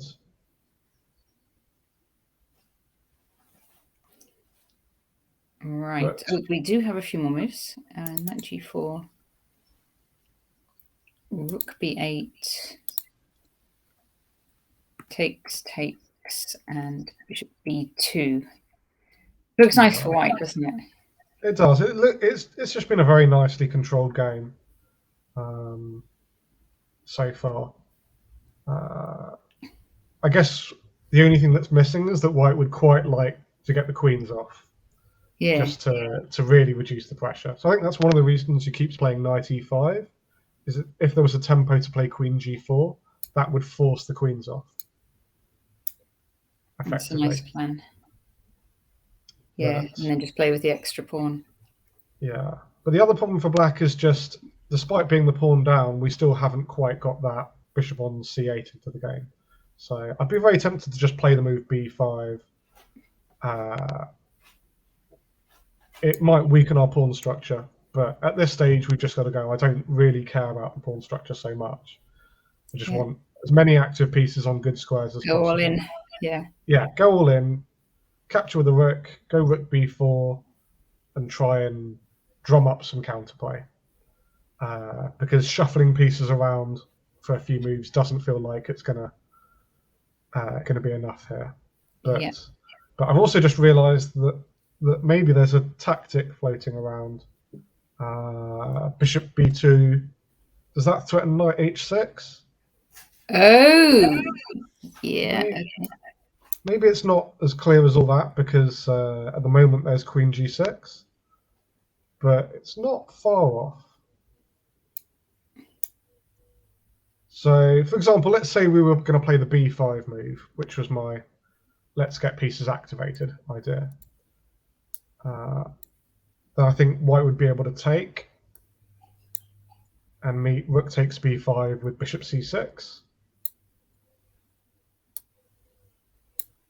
And then after rook b6, we can play knight h6. Okay. And where's this queen going? Yeah, I actually didn't notice the queen was trapped. Queen doesn't. I just thought the queen goes somewhere, and I'll play queen takes h5. But yeah, the queen's actually trapped here. Gosh. So this would be the way not to play it as black. But unfortunately, I think that means that black has to kind of give up any ambitious ideas at all here, and maybe just play knight back to f6. Yeah. But white's a pawn up with a very solid possession. Yeah. And I'll be very happy here, I'm sure. Okay. Let's see. Thank you. Let's see this one, and then do you want to take a short break after this one? Yeah, absolutely. Fine. Okay. So it looks like we're getting pretty much the full game because I think Lanyel's must just be about to win. But yeah, so it was one of these exchange Caro-Kann lines where I think knight a6 just doesn't really fit because the knight's supposed to go back via d7 to f8 to defend. And we see Lanyel punishing this really ruthlessly. So this queen c2 plan is very well known. But after g6, h4, the knight on a6 is just a long way away from defending. Oh yeah. So yeah, we can do this, and then at some stage white goes g4. G4 I think objectively, yeah, this is just very, very strong for white. Ooh. Okay, it's an exchange sacrifice, but oh, that was a nice move. Bishop e6. What if you take just queen f5, mate? Queen f5, king mate. Queen f5, f5, and then bishop f4, mate. Yeah. Bishop f4, mate. Very nice. Yeah. But ooh. Yeah. This is great play by Lanyao. Yeah. No, it's unfortunate. It's one of those games. Everyone always says, well, don't study opening theory. Tactics and endings. That's what you need to know. But with the black pieces, if you don't know as much opening theory as your opponent, things like this can just happen to you. And there wasn't really a way to, after the attack had started, there wasn't really much to be done, was there? No, I think once you get to sort of 14 G4, I think objectively black's just in a huge amount of trouble. And it's just the one misplaced piece. If the knight that was on A6 was on a different square, I think black would be okay. But yeah, looks like just a very nice game from white. Yeah, very nice. Okay, we're going to take a break. We'll be back at 1:45. Okay, thank you all. We'll see you very shortly. I'm going to show the players, and let's do that one.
Hi, welcome back. Hi, how are you doing, Tom? Yeah, good. Thank you, Natasha. Excellent. Right. So the players are concentrating hard still, which is what we like to see. I'm going to put the chess back on the screen.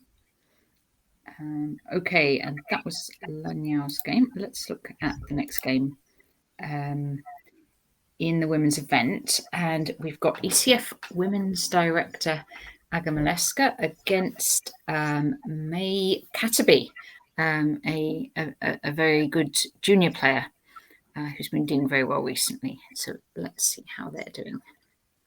Yeah, so it looks quite sharp position they've got. But Yeah.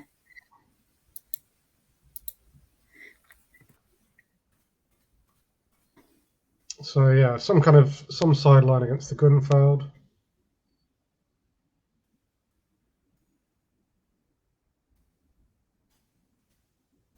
Yeah, feels like White should have something around about here, but okay.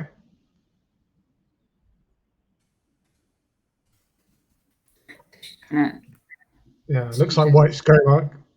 Oh, I wondered I if White was thought just she going was to go going to Queen try and F4. exchange the dark squared bishops, but she's. Yeah, I thought we were going for checkmate as well. Mm. But okay.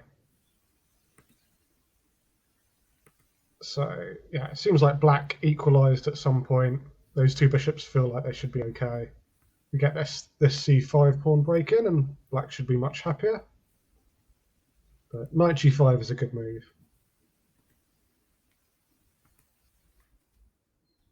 The opposite Yeah, coloured bishops. Do you like playing opposite bishops? I do when I've got the attack. I have to say, I find opposite coloured bishop endings really difficult. They're obviously they're supposed to be simple draws, but they're never quite as simple as you imagine that they're going to be. No. But no, I would always rather be the side that's given up a pawn for a bit of the initiative. So this position here, I'd be looking, yeah, exactly like Agnieszka does here. Play h4, h5. Yep, that's the plan. Yeah. So, but okay, Black's very sensibly playing on the queen side. This looks all very sensible. Takes. So White's got this active rook on the 7th rank, but Black's got a passed pawn and some pressure on the d4 pawn. Yeah, there's no good way of defending that pawn on d4, so we defend with a counter attack. So queen f4. Attacking Forces the rook f7. back. You can't allow that to be taken. Yeah. Okay, Yeah. repeats. So Black chooses to play on here. So rook d8 would perhaps force a draw, but bishop h6. I guess the idea here is that we're now threatening rook d8 without queen f4 being an option. Clever, yeah. Yeah. Well, I'd say it's sort of. Okay. I think that possibly Black overlooked something here. Oh, so, partly because I looked exactly the same thing, which is that after rook takes a7, if we go rook d8, there's now rook a8. Yeah, okay. And just everything trading holds those rooks. together. Yeah. So instead, Bishop Black's gone bishop f4. f4. Interesting. Okay. And so the idea is just if queen takes, we're going to take on c2. Yeah. And try then we're going to say we're a pawn down, but we're the one with a pawn that's a long way down the board already. Yes. So there's the passed c pawn, but there is White's now also does have the passed a pawn. Yeah. Okay. We'll work out if there's what Black is going to do if we just play g3 here. Are we really going to take the pawn on g3?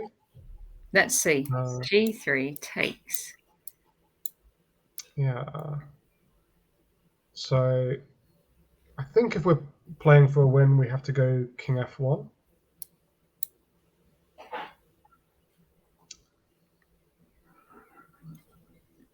And we want to get the rook in as well. Yeah, there's always rook a8 if we do, isn't there? There's always rook a8, and the bishop on c2 covers the b1 square as well. So I guess black has to just keep on checking, and it's a question of how white best gets out of it.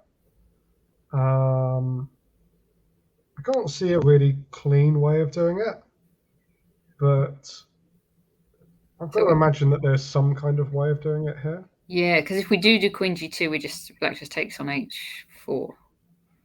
Yeah. Yeah, but I mean, even that kind of thing is really interesting. So let's say we go queen g2, queen takes h4. Then I'd love to go bishop takes g6 and deliver a swift checkmate on g7. Ooh, takes. Unfortunately, pawn takes g6 is check. Oh, check, check, check, check. Yeah. Ooh. Would be a rather big disaster. Yeah. So, which is a shame because otherwise that would be a nice winning line for white. So, but okay, if we don't go bishop takes g6, I guess white is the one playing for the win anyway.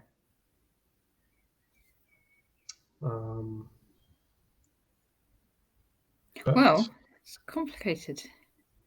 Yeah, it is.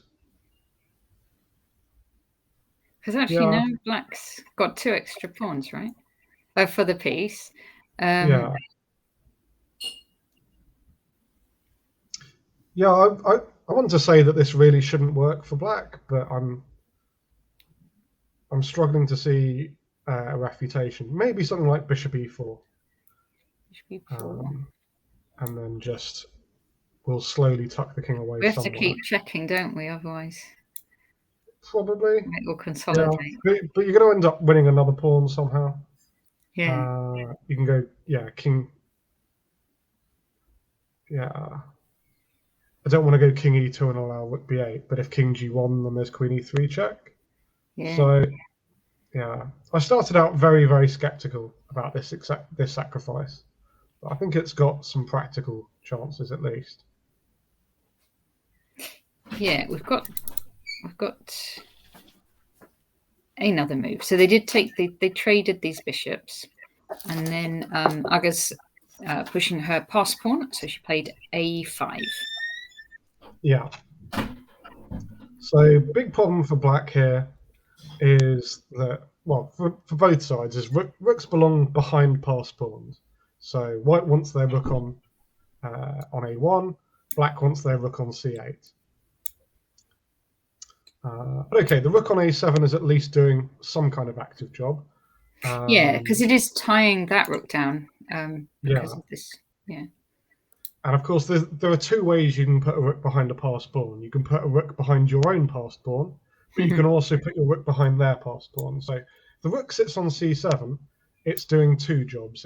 It's hitting the f7 pawn and stopping the rook on f8 from moving, but also keeping an eye on that pawn on c4. So I think that's the biggest selling point of a5. Obviously, the pawn gets 1 square closer to promotion, but it frees up the rook to play rook c7 without that being defended. That's pretty nice, isn't it, if that rook gets to c7 there? Yeah. Just counting up the pawns for a second here. I'd be wondering if we're supposed to force or to try and get a draw here with black. How's the ending after queen f5? Because it does look like now black should be happy with the draw, doesn't it? I think so. So maybe black would have been better advised to. There was a drawing line a little while. Yeah, I mean, it's not. I think there's a chance white had a different way of playing it instead, but yeah, it feels like white's the one pushing here. But if we play queen f5, I guess white's going to exchange queens. And we'll take back with a g pawn, and my guess is that the ending after rook c7, rook a8 is probably a draw, but rook c5. Could do that. And then black can just push the c pawn because the king's not inside the square. Yeah, you're going to have to. Yeah. It's worth pointing out we could always have started with queen b1 check if we wanted the king to be on h2 in this line. Right. But yeah, we can force them to do all this and then takes. And you never want to be a pawn down in these endings, but this feels like it should be holdable, Yeah. but not a lot of fun for black. Okay, we have some more moves. Yeah, so that rook has gone to the c7 square. I hope black has an idea for how we're going to push that pawn. We can push it one, but then you're stuck. You can put a check and then push it, but c1 is very well controlled by white. No, absolutely. I'm very nervous here because as white, I know what my plan is. I want to go a6, a7, a7, a8, and then queen takes f7 and checkmate. That's an easy plan. Yeah. We can't just move our rook to stop it, so we have to. Maybe we put our queen on d2 at some a1. point. Say again. We can put the queen on d2 at some point. Maybe check on d1 and then back to d2.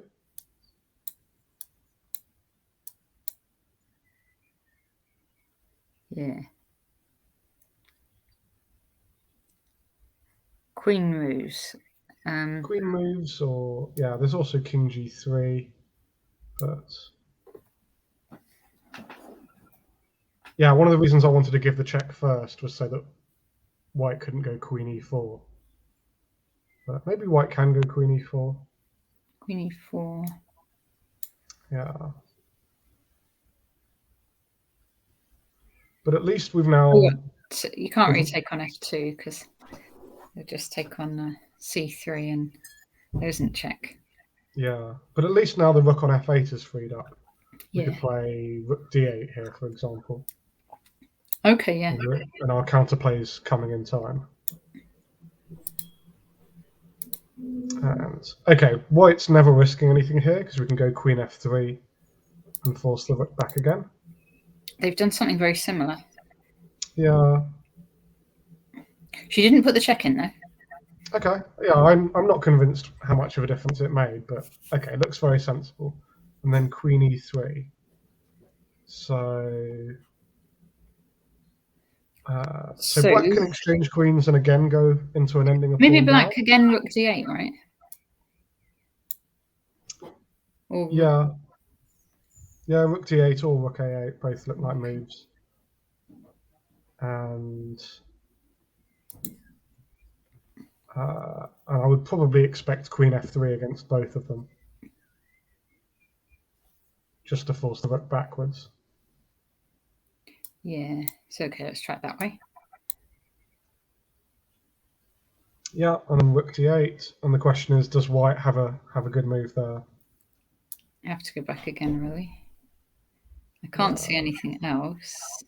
Yeah, but now black has the threat of c2. Yeah. Oh, we can take the pawn on c3. Oh, yeah. Yeah.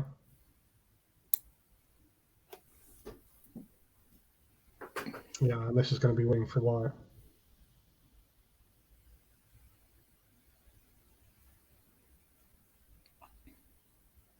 So black needs something. I think maybe the best thing to do is just to take the queens off and enter this rook and pawn ending. Yeah. Take on e3, play rook a8.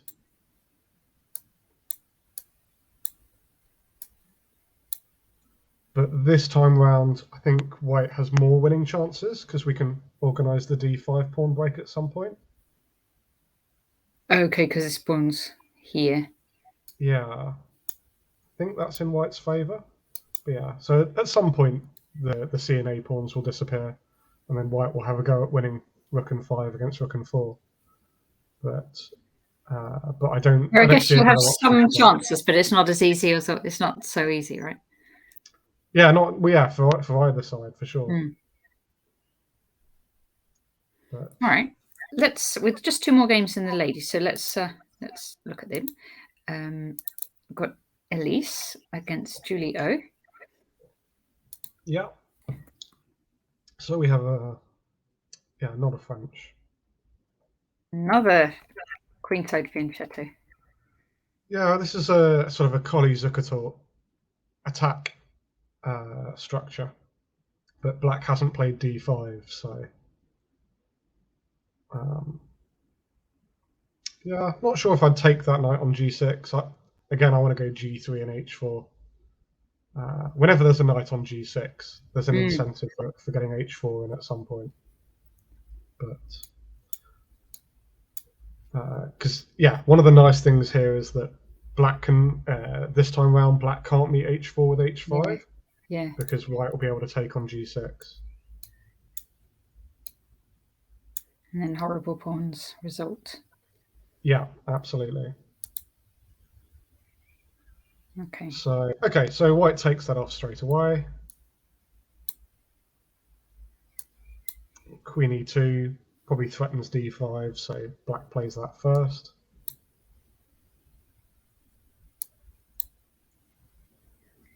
Yeah. Now we've got a weird situation where both sides don't really want to castle, or both sides are delaying castling for a long time. They want to castle first, right? Yeah. Yeah. I guess white could just play king f1, and the king's relatively safe there, but okay.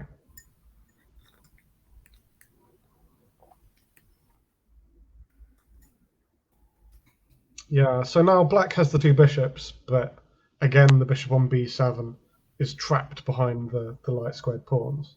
So I think this position here is a good example of the kind of position I'd want to play d4, even if it's going to cost me a pawn. Which actually it doesn't right this second, does it? Doesn't immediately. Have we got a rook d1? So d4. Yeah, there's a rook d1. If you take, but you could even, I don't know how dangerous you want to get. You could even like. I think I can take the knight on d4 because you're going to win my queen, but for quite a few bits. I think I'm happy to take that exchange. Or like here. Here and bishop b2 and rook d8. Yeah. Yeah. And yeah, the rook and two bishops should be far too strong in this position. Is Leonard Barton still writing for The Guardian? He has been writing for The Guardian for so many years. Yeah, it's some incredible number. It's like 70 or I don't even know. It's yeah. Yeah. He used to do a puzzle every day, didn't he? That was the Evening Standard. Yeah. No, and I think for every generation, sort of having Leonard Barden thinking of you as a promising junior is kind of the seal of approval. Oh, it definitely helps, yeah, for sure. Because he used to have his own grading system, didn't he? The Leonard Barden grading system. And I know with mine, he thought my Leonard Barden grade was way higher than my normal grade, so he must have liked me. Which, well, then my grade did go up to my Leonard Barden grade, so maybe he knew what he was doing. Yeah, no, I think it's known for juniors that there's this lag period between, where the grades take a while to catch up. Maybe now more than we need to bring back Barden grades. Yes, that's the solution to. He can't still do them though. Surely he's been that would be incredible. Yeah, possibly a challenge to get them officially ratified. Yes. But okay, so no, I don't think that the pawn it's a direct pawn sacrifice, but there's always a danger as soon as you play d4 that you lose the pawn at some point. But the point is that if we compare it with the position that we have at the end, we're guaranteed to get that bishop on b7 into the game. Yeah. Whereas in a few moves' time, I think white gets control over the d4 square. Right. Yeah. She's got it. Yeah. And yeah, knight e1's a nice move. And black might be mating here, but the mating attack is no. What do we do about this mate actually? Because you don't want to be mated, not. No, well, white's gone queen e3. Queen e3 to give the king an escape square. Yeah. It's a bit unfair because white's playing a very, very nice positional game, and it's being black's playing a very nice counter-attacking game. There we are. That's what I'll say. Yes. Yeah. Yeah. Okay. So black could take. So how does this go? So you could take on h2, but do you want to? I guess we might as well take this pawn. Yeah. And but this is the position where imagine how good it would be for black without that pawn on d5. We could go bishop d5 and into c4. You're absolutely right. And even g2 would look, that, you'd look at that for Yeah. later. But okay, the position that we've got in front of us is interesting. I guess black is going to have to She's take done an on exchange d4. on d4, actually, just Yeah. because. So Yeah, I guess it's going to come to the same thing. Takes and rook takes. And then maybe we play a move like a5 here. Ah, yeah, interesting. Yeah. Yeah, and as you say, you'd want to somehow shift these things. Yeah, but from white's point of view, there are some challenges also. We want to go knight d3 and have that knight occupy the lovely outpost on c5. But at the moment, the knight's needed on e1 because of queen h1 check. So we've got this odd sort of stalemate on the king side. I kind of feel that we've got some sort of dynamic equality, but yeah, I'm just thinking sure how to bring more into this attack. Yeah, like that way, but it's not really. Yeah, the problem with whenever I want, I guess we're after the e5 pawn. That's probably the big difference. Yeah. Yes. Okay. Yeah, because that's attacking it, isn't it? So. Yeah, that's the plan. So instead of a5, going rook h5. I think you've made an excellent point. Here we go. So rook h5 like this.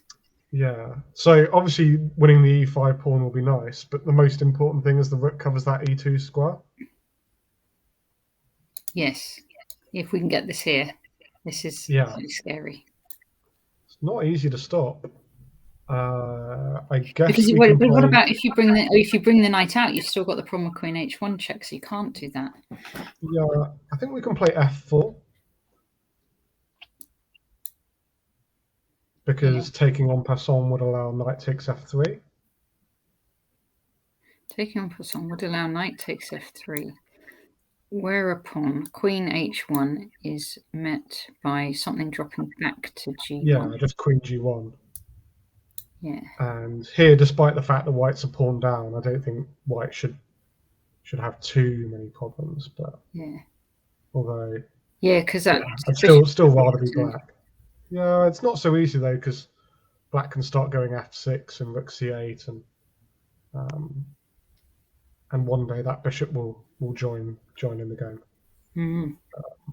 But yeah, But black doesn't have to go g takes f3 either. No, so f4. So.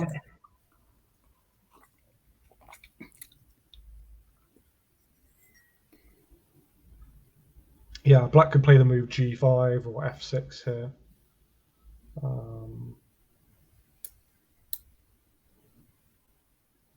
No. Maybe g5 is asking too much of our position. But fun then. Yeah, it's definitely fun. But no, I really like your rook h5 move. I think. Thank you. I'm convinced that's the best thing that black can do. That's the thing to do. Yeah, and yeah, white's got some tough defensive work ahead.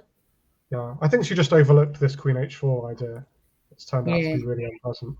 Yeah, and I think we've got this position on the board now, so Julie's going to have a think. Yeah, so Julie's thinking she's only got a few minutes, but we're expecting to see rook h5. Yeah. She's gone rook c8. Okay. That makes sense as well. Yeah. Oh, she's lining up. She's lining up queen h1, king e2, rook takes c2. Unfortunately, the knight's going to defend a1. So I hope that's no, it doesn't work. Doesn't work. Yeah, but we might be able to use this rook to get our bishop into the game by playing rook c4. And then if white captures, we can recapture with the d pawn. Yeah, and then this is great. Yeah. But yeah, I mean, rook c8 is just a nice move in general. Obviously, Yeah. it's, we're just making our pieces better. Yeah. And I guess white has to say, are we going to play rook takes g4 in this position, or what are we going to do? Mm. I don't like rook takes g4, but I like the idea of sitting around not doing anything less. See, if you do rook g4, black could sacrifice. Yeah. And see what happens. Yeah. But now that we're going for d4, I want it to win before playing it, and I don't quite see the No, because you can take with the conclusion. queen, can't you? Yeah. And it looks really ugly for white, but everything is somehow holding together. Yeah. So. Interesting game. Okay. Right, let's move on to this last one. The women's, which is a Sicilian defense. Sarah Okay, so an open Sicilian against Megana Mohan. And we had some Megana supporters in the crowd yesterday. I think she's at, did they say Warwick University? Excellent university. You were Warwick as well, huh? Mm-hmm. One of the top chess playing universities, I would say. Yeah. Because Louise was there, wasn't she, Louise? Yeah, Louise was there. I think Nick Pert was there a few years ago. Oh, was as he? well. Okay. Yeah, there were definitely some more players, but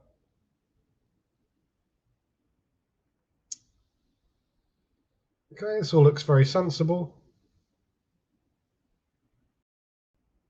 So that pawn on a4 just might be a little bit of a problem as the game goes on. Yep, Sarah's targeting it already, and h5 as well.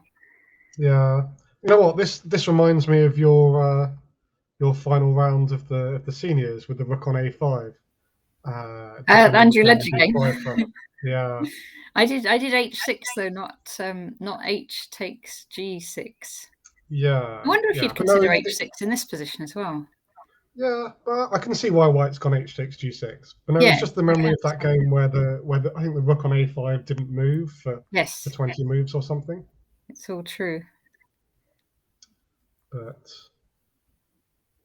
yeah, I think here h6 or h takes g6 both make a lot of sense. And then e5, she's getting a queen across. Good, nice attacking game by Sarah. Yeah, that king's sort of hiding in the middle of the board. We're just one piece short of being able to finish it off. But I guess we'll see something like rook d1. Yes. But I'd love to say that comes with a threat, but I don't see what it is. Yeah, because if you go queen g4, the king can just drop back. Yeah. f7. Maybe the way to do it is to start with queen g4. Yeah. Yeah, we should always do everything with check if we can do. Yeah. So queen g4. So here the king can't drop back to f7 because of rook h7. Yeah. So yeah, this so is king really d6. good, right? King d6. Yeah, this is really good. Now I got rook d1. Yeah. King goes. I'm not sure it makes a difference, but it's still not quite mate. On in. King goes to b6, and maybe we just play something like c4 here. c4. c4 with ideas of going rook d5. Yeah.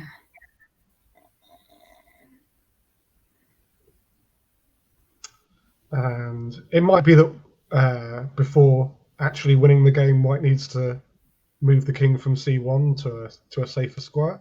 Yeah. So king b1 to a1 or a2. But it feels precarious for black. It does. You had rook d7 check 2, says b22. That might be even clearer. Does that lead to mate? I don't know. He might have been just pointing it out as a matter of fact. But Yeah, no, we definitely have that. Hmm. It feels like there should be something.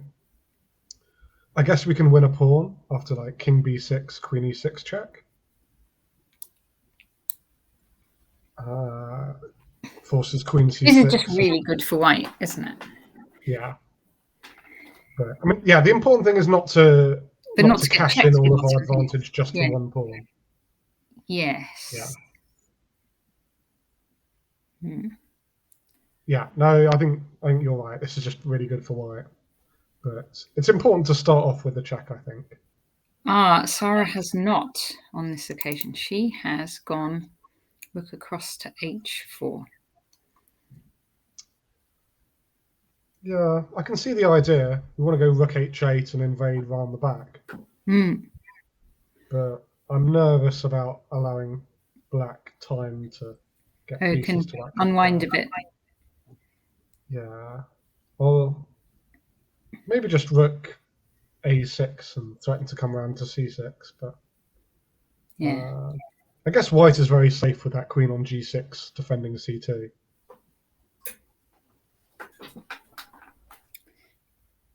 All right. So still lots of play left, maybe in this game. Oh gosh, Magana's on increment for the rest of the game. It looks like. Yeah, I think it'll be a very, very tough defense. It'll be tough pressure.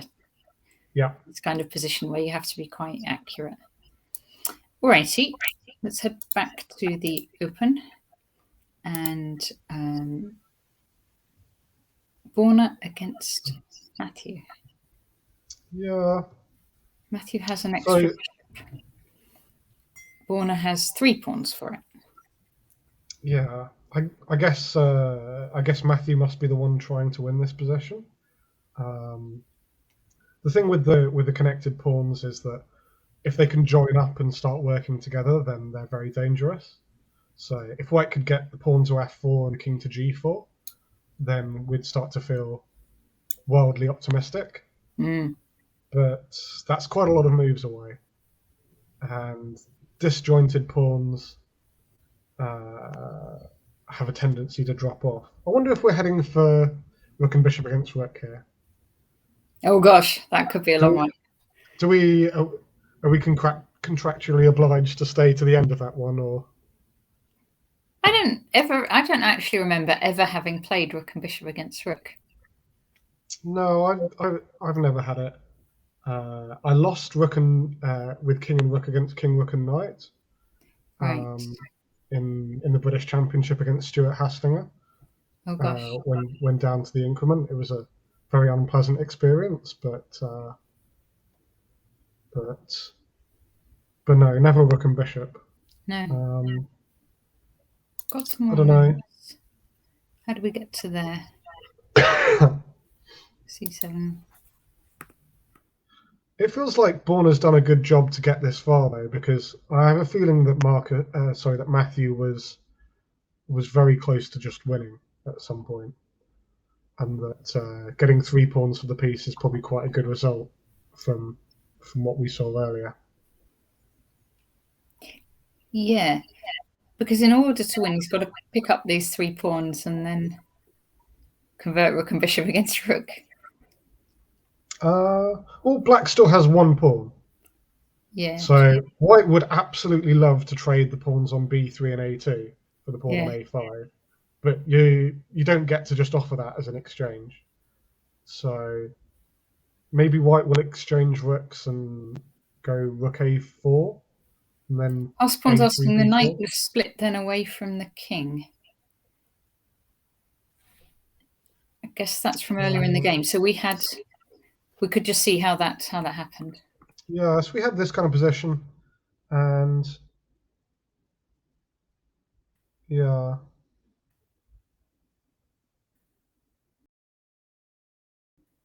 Yeah, I don't know if there was a cleaner way of doing it at some point, but yeah, I think objectively, white should be able to get the final rook off the final pawn off the board. Yeah. If we take and go page, that's good drawing chances for sure. No, we didn't cover the end of Should we do that? The Shreyas end of yesterday. Shreyas. Yeah, that was interesting because I noticed that I massively underestimated Shreyas's chances. Oh, we didn't Yeah. even see a way to stop these pawns, did we? No, I think it was remarkably So we have simple. here. Let's see. Yeah, So what happened? Rook c2. yeah. So I think the trick was the rook went from c2 to a2 to force a3 and then back again. Because b3 now, the rook's defending that knight. So it's... Yeah. That's clever, huh? Yeah. So no, it wasn't as complicated as we thought it was. In fact, I think it even turned out that maybe Shreyas was the one that had the slightly better chances in this game. Yeah. Ah, yeah. That's what B2 C3 Sicilians saying, is that there were some specific chances. Yeah, I'm not following any engine lines, but so if this really is just a draw, Marcus probably shouldn't have done his sack of knight on b2, should he? Because he had a very good position. I thought he had quite a good position even without it. yeah, he was certainly in no danger of being worse. But I don't know. It looked very promising, so I can see why he went for it. Yeah. But yeah. Yeah, I mean, we didn't see this rook c2 move, and if white doesn't have that, I think it is just winning for black. Yeah, I think rook c2 was just an only move that we overlooked. But yeah, I think there were definitely some tactical chances in this. Yeah, so king d3 instead of repeating, but yeah, one for the engines because it's very sharp. So Hebs we saw. Yeah, this one kind of went the way we expected, I think. Yeah. I said that Mark would not would refuse to just win the c6 pawn. So just for a second, I think that's really instructive. We just go back to say the position after 24 rook d6. Yeah. So at any point, white can win the pawn with bishop takes c6, but we only win one pawn, and black can hope to struggle on after that. Suddenly, black's pieces can breathe after this move, and Mark refuses to take the pawn until he sees that he's winning an extra one by force as well. Yeah. So picks up the b4 pawn. Nice little tactic with the back rank checkmate. Checkmate On the back rank, mate. Yeah, and 2 pawns up. Oh, he's very good, isn't he, Hebs? Yeah. He is. He's one of those players that when he wins, he does make it look very easy, which is the sign of a good player. Yeah. Blue Grey Hayes is asking why h4 rather than g4. So here. It's because we're not. The point of h4 isn't to start a kingside attack. It's just a bit of housekeeping. White's position is completely dominant, and the only way you could end up messing this up is by accidentally allowing a queen takes c5 and a back rank mate. So h4 is just a bit of housekeeping where you say, okay, I'm getting rid of any back rank problems, and also emphasizing that you have no moves at all in this position. It's not really part of any kind of attacking idea. Yeah. All right, let's see. Richard against Peter has now been agreed a draw. Yeah. So I don't think an awful lot happened from where we saw it. I think. Yeah. White wasn't able to demonstrate any advantage, and the ending is fairly comfortable. Right, now this was the Alekines, wasn't it? Yes, this game's been really exciting. So I saw at some stage black was doing well, but at some stage Jacob avoided taking the second pawn. He could have taken the pawn on d4 at some point. Now white has definite play for the pawn with these 2 bishops and that pawn on e5 giving lots of play. Yeah. And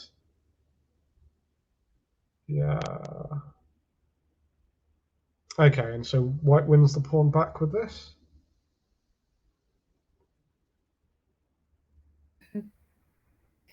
D8.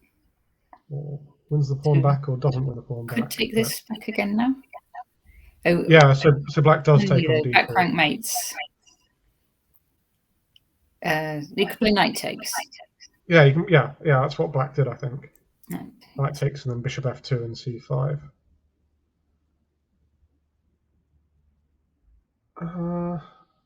So black is sort of attacking, and white's saying that he doesn't believe it and just going, okay, I'll take another pawn on the queen side. Yeah. Um, Have another couple of moves. This is where we are.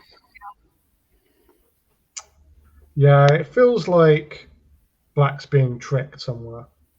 So yeah, he's obviously gone queen f5 to hit the rook on d3, but we can't take it now because of mate on g7. Yeah. So yeah, we've just got to take back on d4. But after queen takes d4, it feels like white's in control. But somehow it's never such an easy position to play because we've got these opposite colour bishops and the white king is a little bit loose. It is two passed pawns though, isn't it? It is, but we've got to find time to actually push them. So black goes rook e8, for example, here. And yeah, I'm just a little bit uncomfortable.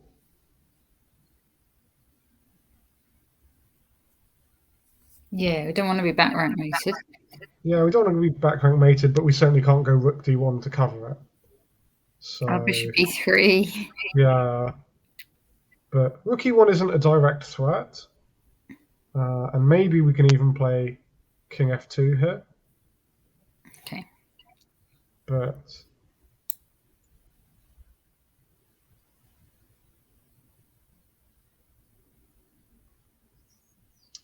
no, it's not the easiest position with two extra pawns to convert that I've ever seen.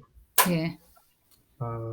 Yeah, white must be doing well, but I think there's certainly a long way to go in this one.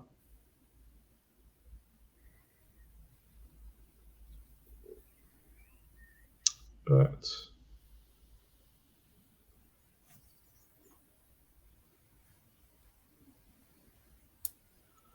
yeah, I'm not sure. So Jonah got his draw fairly comfortably. Jonah got the draw. Oh yeah, well we weren't sure he would, were we? We were saying Keith can play these on and he might not, but Jonah did. He just got his draw. So.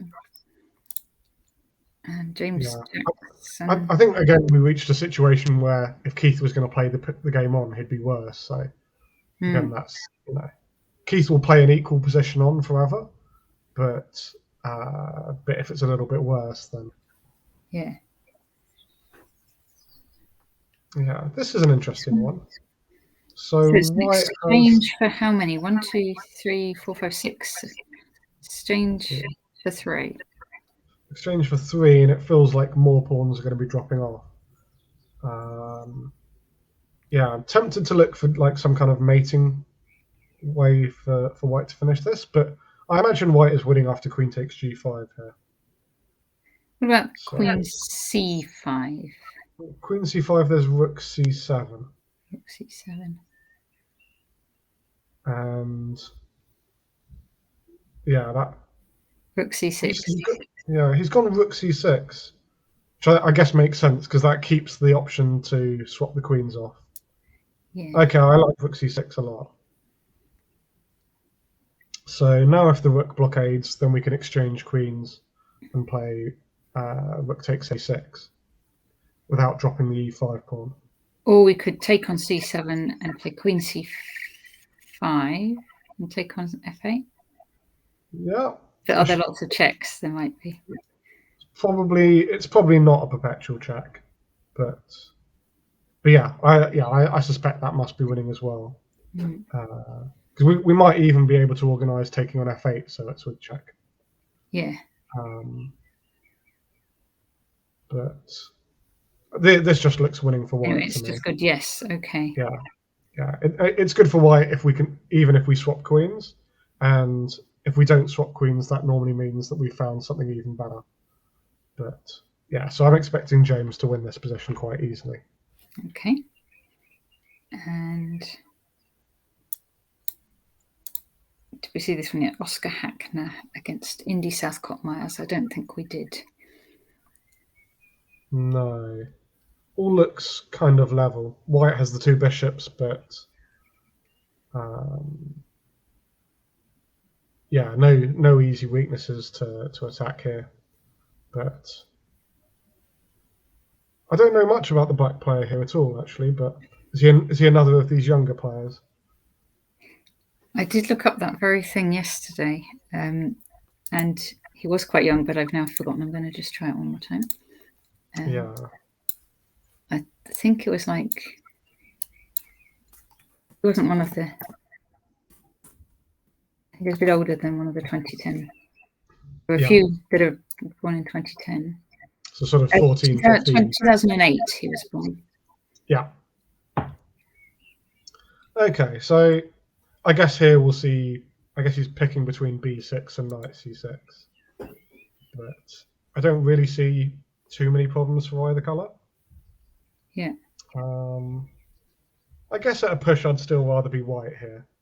Maybe b6, there's bishop b5 or bishop f5. Maybe bishop b5. Hi, Minkwitz, how are you doing? But are there any games with a big attack for one side at the moment? Let's see. Got a lot of endings being played out all over the place. Yeah, this one, you kind of think there might be some back rank thing coming in or something, but it's not. It's not.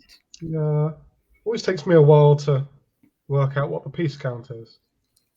But black's an exchange up. Oh yeah, you're right. Yeah, that's what it is. But there are definitely some tactics going on here. But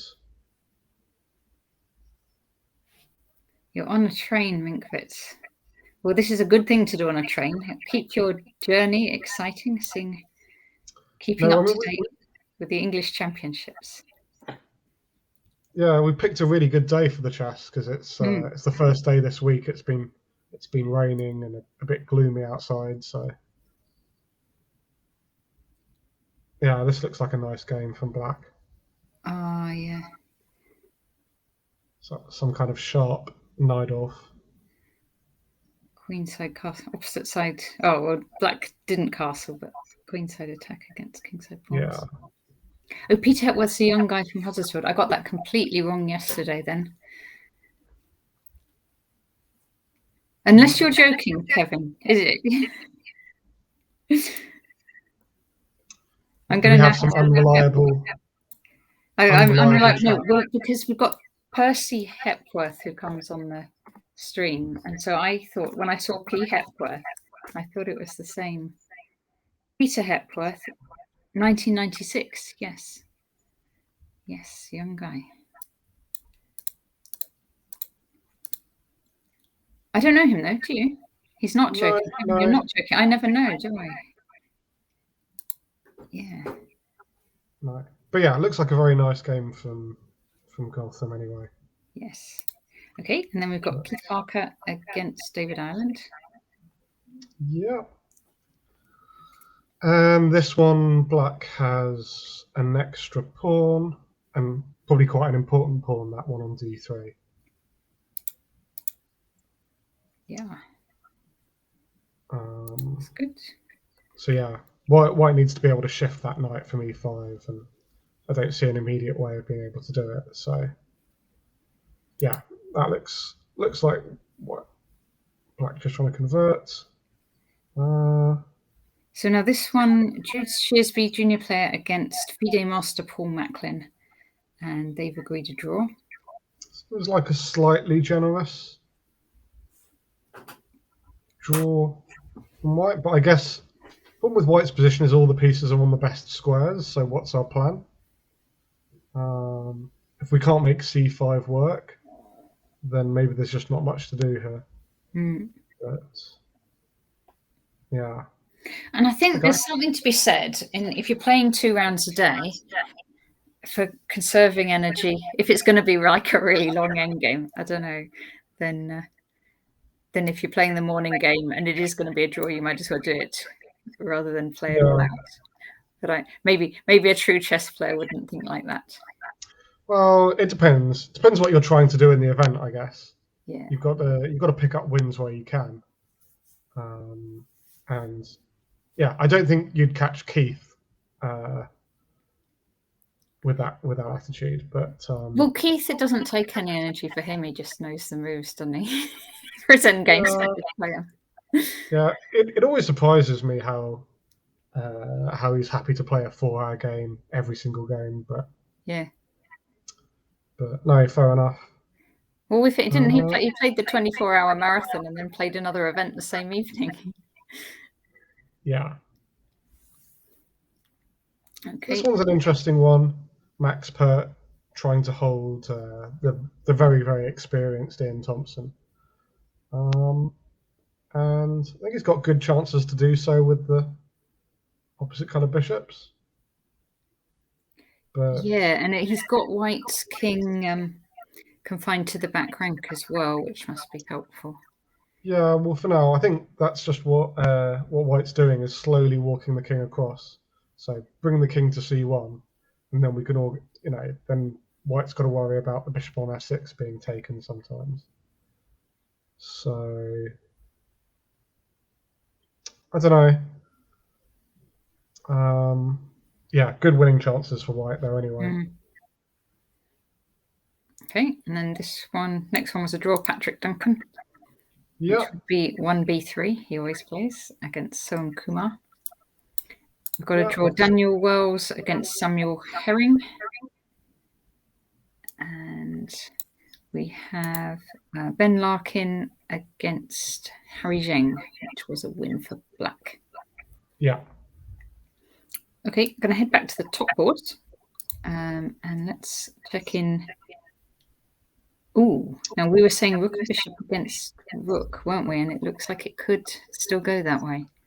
Yeah. So my knowledge of this kind of ending is pretty limited, but I think it's in White's favour that the pawn hasn't gone anywhere at all. Certainly going f3 would be a big mistake. Oh, really? So I didn't know that stuff. I was going to do that. The 100 endings. You have to learn all of them. Yeah. But I haven't got very far yet. That was what I was going to try and do before Italy. Yeah. Now I'm working my way through the Think Like a Super GM book, but very, very slowly. Yeah. But yeah, I get the feeling that this might be relatively easy. Pawn on f2 is the thing to have, and not a pawn on f3. So just having, because there are very limited numbers of ways you can check the king. If I put the king on e2, for example, then you can check from b2 and you can check from e8, but nowhere else. So yeah, I actually don't know if I can think. I can't think of a winning plan to even attempt to go after that pawn. But I guess black maybe goes for some kind of construction where he puts the king on d5 and the bishop on d4, and tries to force the pawn forward. Yeah. And then there's lots more checks. Yeah. So he's gone rook d8, and I guess he might play rook d2. But for the moment, I don't see what the threat is. As much as possible as White, partly to conserve energy and to get yourself closer to the 50 moves, or you just want to go rook b3, rook a3 as much as you can. Yeah. Maybe it's clever to shift between a3 and c3 so that we can always go to the back rank and check from behind if we need to. Yeah. So yeah, but otherwise we know this position is objectively a draw. The question is it much easier than with king and rook against rook and bishop? And I think the answer is yes. James Howell Endgame book. I don't know that one.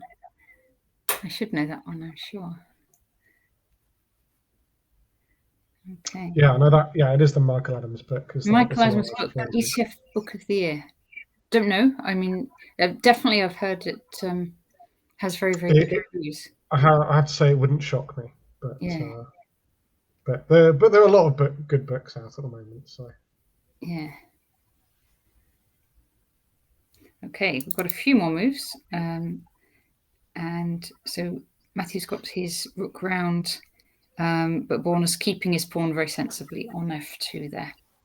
Yeah, it's just shuffling the rook between those squares and saying, okay, you've got to at least show me what your idea is before I'm going to do anything. And black can shift the bishop from f4 back to e5 and d4, and white gives a couple of checks, goes rook g3 check, rook f3 check.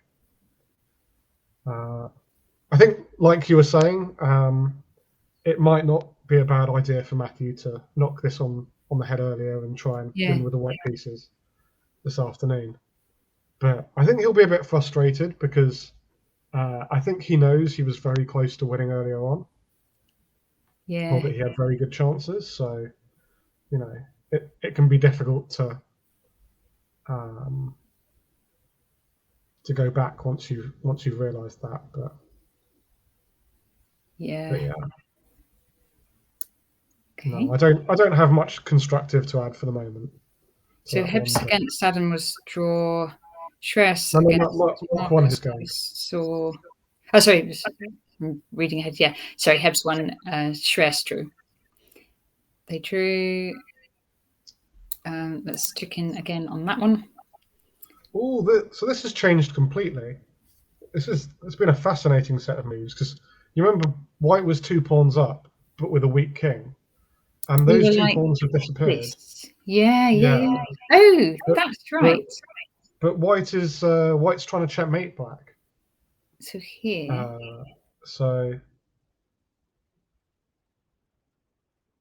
Okay. Yeah. And then bishop c2. Okay, so White's going to just get the queen on e4 and mate on h7 is the plan. Yeah, well, I mean, Black has g6 as a defensive idea. But the important point is that bishop takes g3 is met with queen d3. Yeah. Picking up the bishop. Not impossible, by the way, that this gets to rook and bishop against bishop as well, just to flag that up. He's playing nicely, isn't he, Jacob, though? Yeah, he's fighting against the other day and this game against Peter. Yeah. He might be in trouble now, but yeah. Yeah, I was impressed with him in the 4NCL. I saw him play a few games, and yeah, I thought he played very sensibly. Yeah, okay, so how will Black defend this? Maybe we just have to go g6. Oh. What if you swap off queens? Why don't you just go queen a8? Yeah, that's what he's done. I think he's gone queen a8. I didn't even realise that was a legal move. Sensible, though, isn't it, just to stop any mating? I can only imagine that White didn't mean to allow this. It's just a fortress now. I guess White will attempt to push the g pawn to g5, but it's nothing at all. So Jacob at Daventry wearing a fez. He wears a fez to play his games. I used to wear a hat to play my games when I was like a teenager. I used to really enjoy playing in stupid stuff. These days, if your opponent's wearing a hat, you just assume that they've got some kind of electronic assistance. Yeah. Why else would anyone wear a hat to a chess game? But it's like the play. I remember playing on the pier at Hastings against someone with these big noise-cancelling headsets on. And that definitely wouldn't be allowed. You couldn't do that now. No. Yeah, he used to look really intense. Yeah, big headphones on, glaring at everything. But Yeah. Baseball caps to screen out the opponent. Yeah. It's not a bad idea, is it? No, sunglasses are obviously more Sunglasses popular in again. the Yeah. in the poker world than in the chess world. Mm. But yeah, no, I think we can assume that unless something very strange happens, This that should be this a game draw. is heading for a draw. Yeah.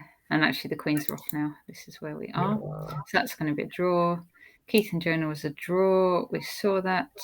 James Jackson won that game, and it was looking one just we saw it a moment ago. Yeah, he mated him rather than exchanging queens. So all right, let's what check he was out doing. the women's again. So, Nina's Dutch went down. It was looking. She gave up a pawn in the opening, but then didn't quite get the attack that she had wanted to go with that. Yeah, yeah. No, I think F4 is always the move that you want to play in those positions. You know, I'm sure that she's looked at many an attacking Simon Williams game in those classical Dutch positions where he goes F4, and it looks brilliant when it comes off, and it just didn't quite come off in this game. Yeah. Okay. Then we have Lan Yao won against Anusha. Yeah. So does that put Ellie Gamel? Yeah, she's clear. She's clear leader now. Point clear. Yeah. I think, yes. Yeah, because I believe Black on board 2 was on 1.5, and whereas Lan Yao was obviously on 1 out of 2. Yes, and Lan Yao's already played Alla, and yeah. Yeah, so it's a question of who's going to stop her, I guess. Who's going to stop her? Absolutely. So Aga, maybe. So Aga will perhaps play her next, because how's Aga doing, actually? Pawn up in a rook and pawn endgame. Yeah, and this one's a very, very unpleasant one to defend, especially with not a huge amount of time on the clock. If the pawn on f5 was back on g6, then, at least technically it should be a fairly comfortable draw. But here, it's not so easy. Yeah, H pawn pushing up the board. King. If the king ever gets to g5, then you feel like White's going to win the game. Yeah. But I guess it should still be a draw. But no, I wouldn't be confident here as Black. Yeah. But probably just got to keep making rook moves. Now, do you remember this very interesting position we had? Elise against Julie, which we had the queen coming in on h2 and stuff. This one, they got to a draw. Yeah, can we see what happened there? So we had queen h1 check, king e2 check. Okay, yeah. Black was never able to get an attack on the e5 pawn. I get it. Yeah. Oh, yes, because she was coming in via rook c8, rook c4. She did do the rook c4. Yeah.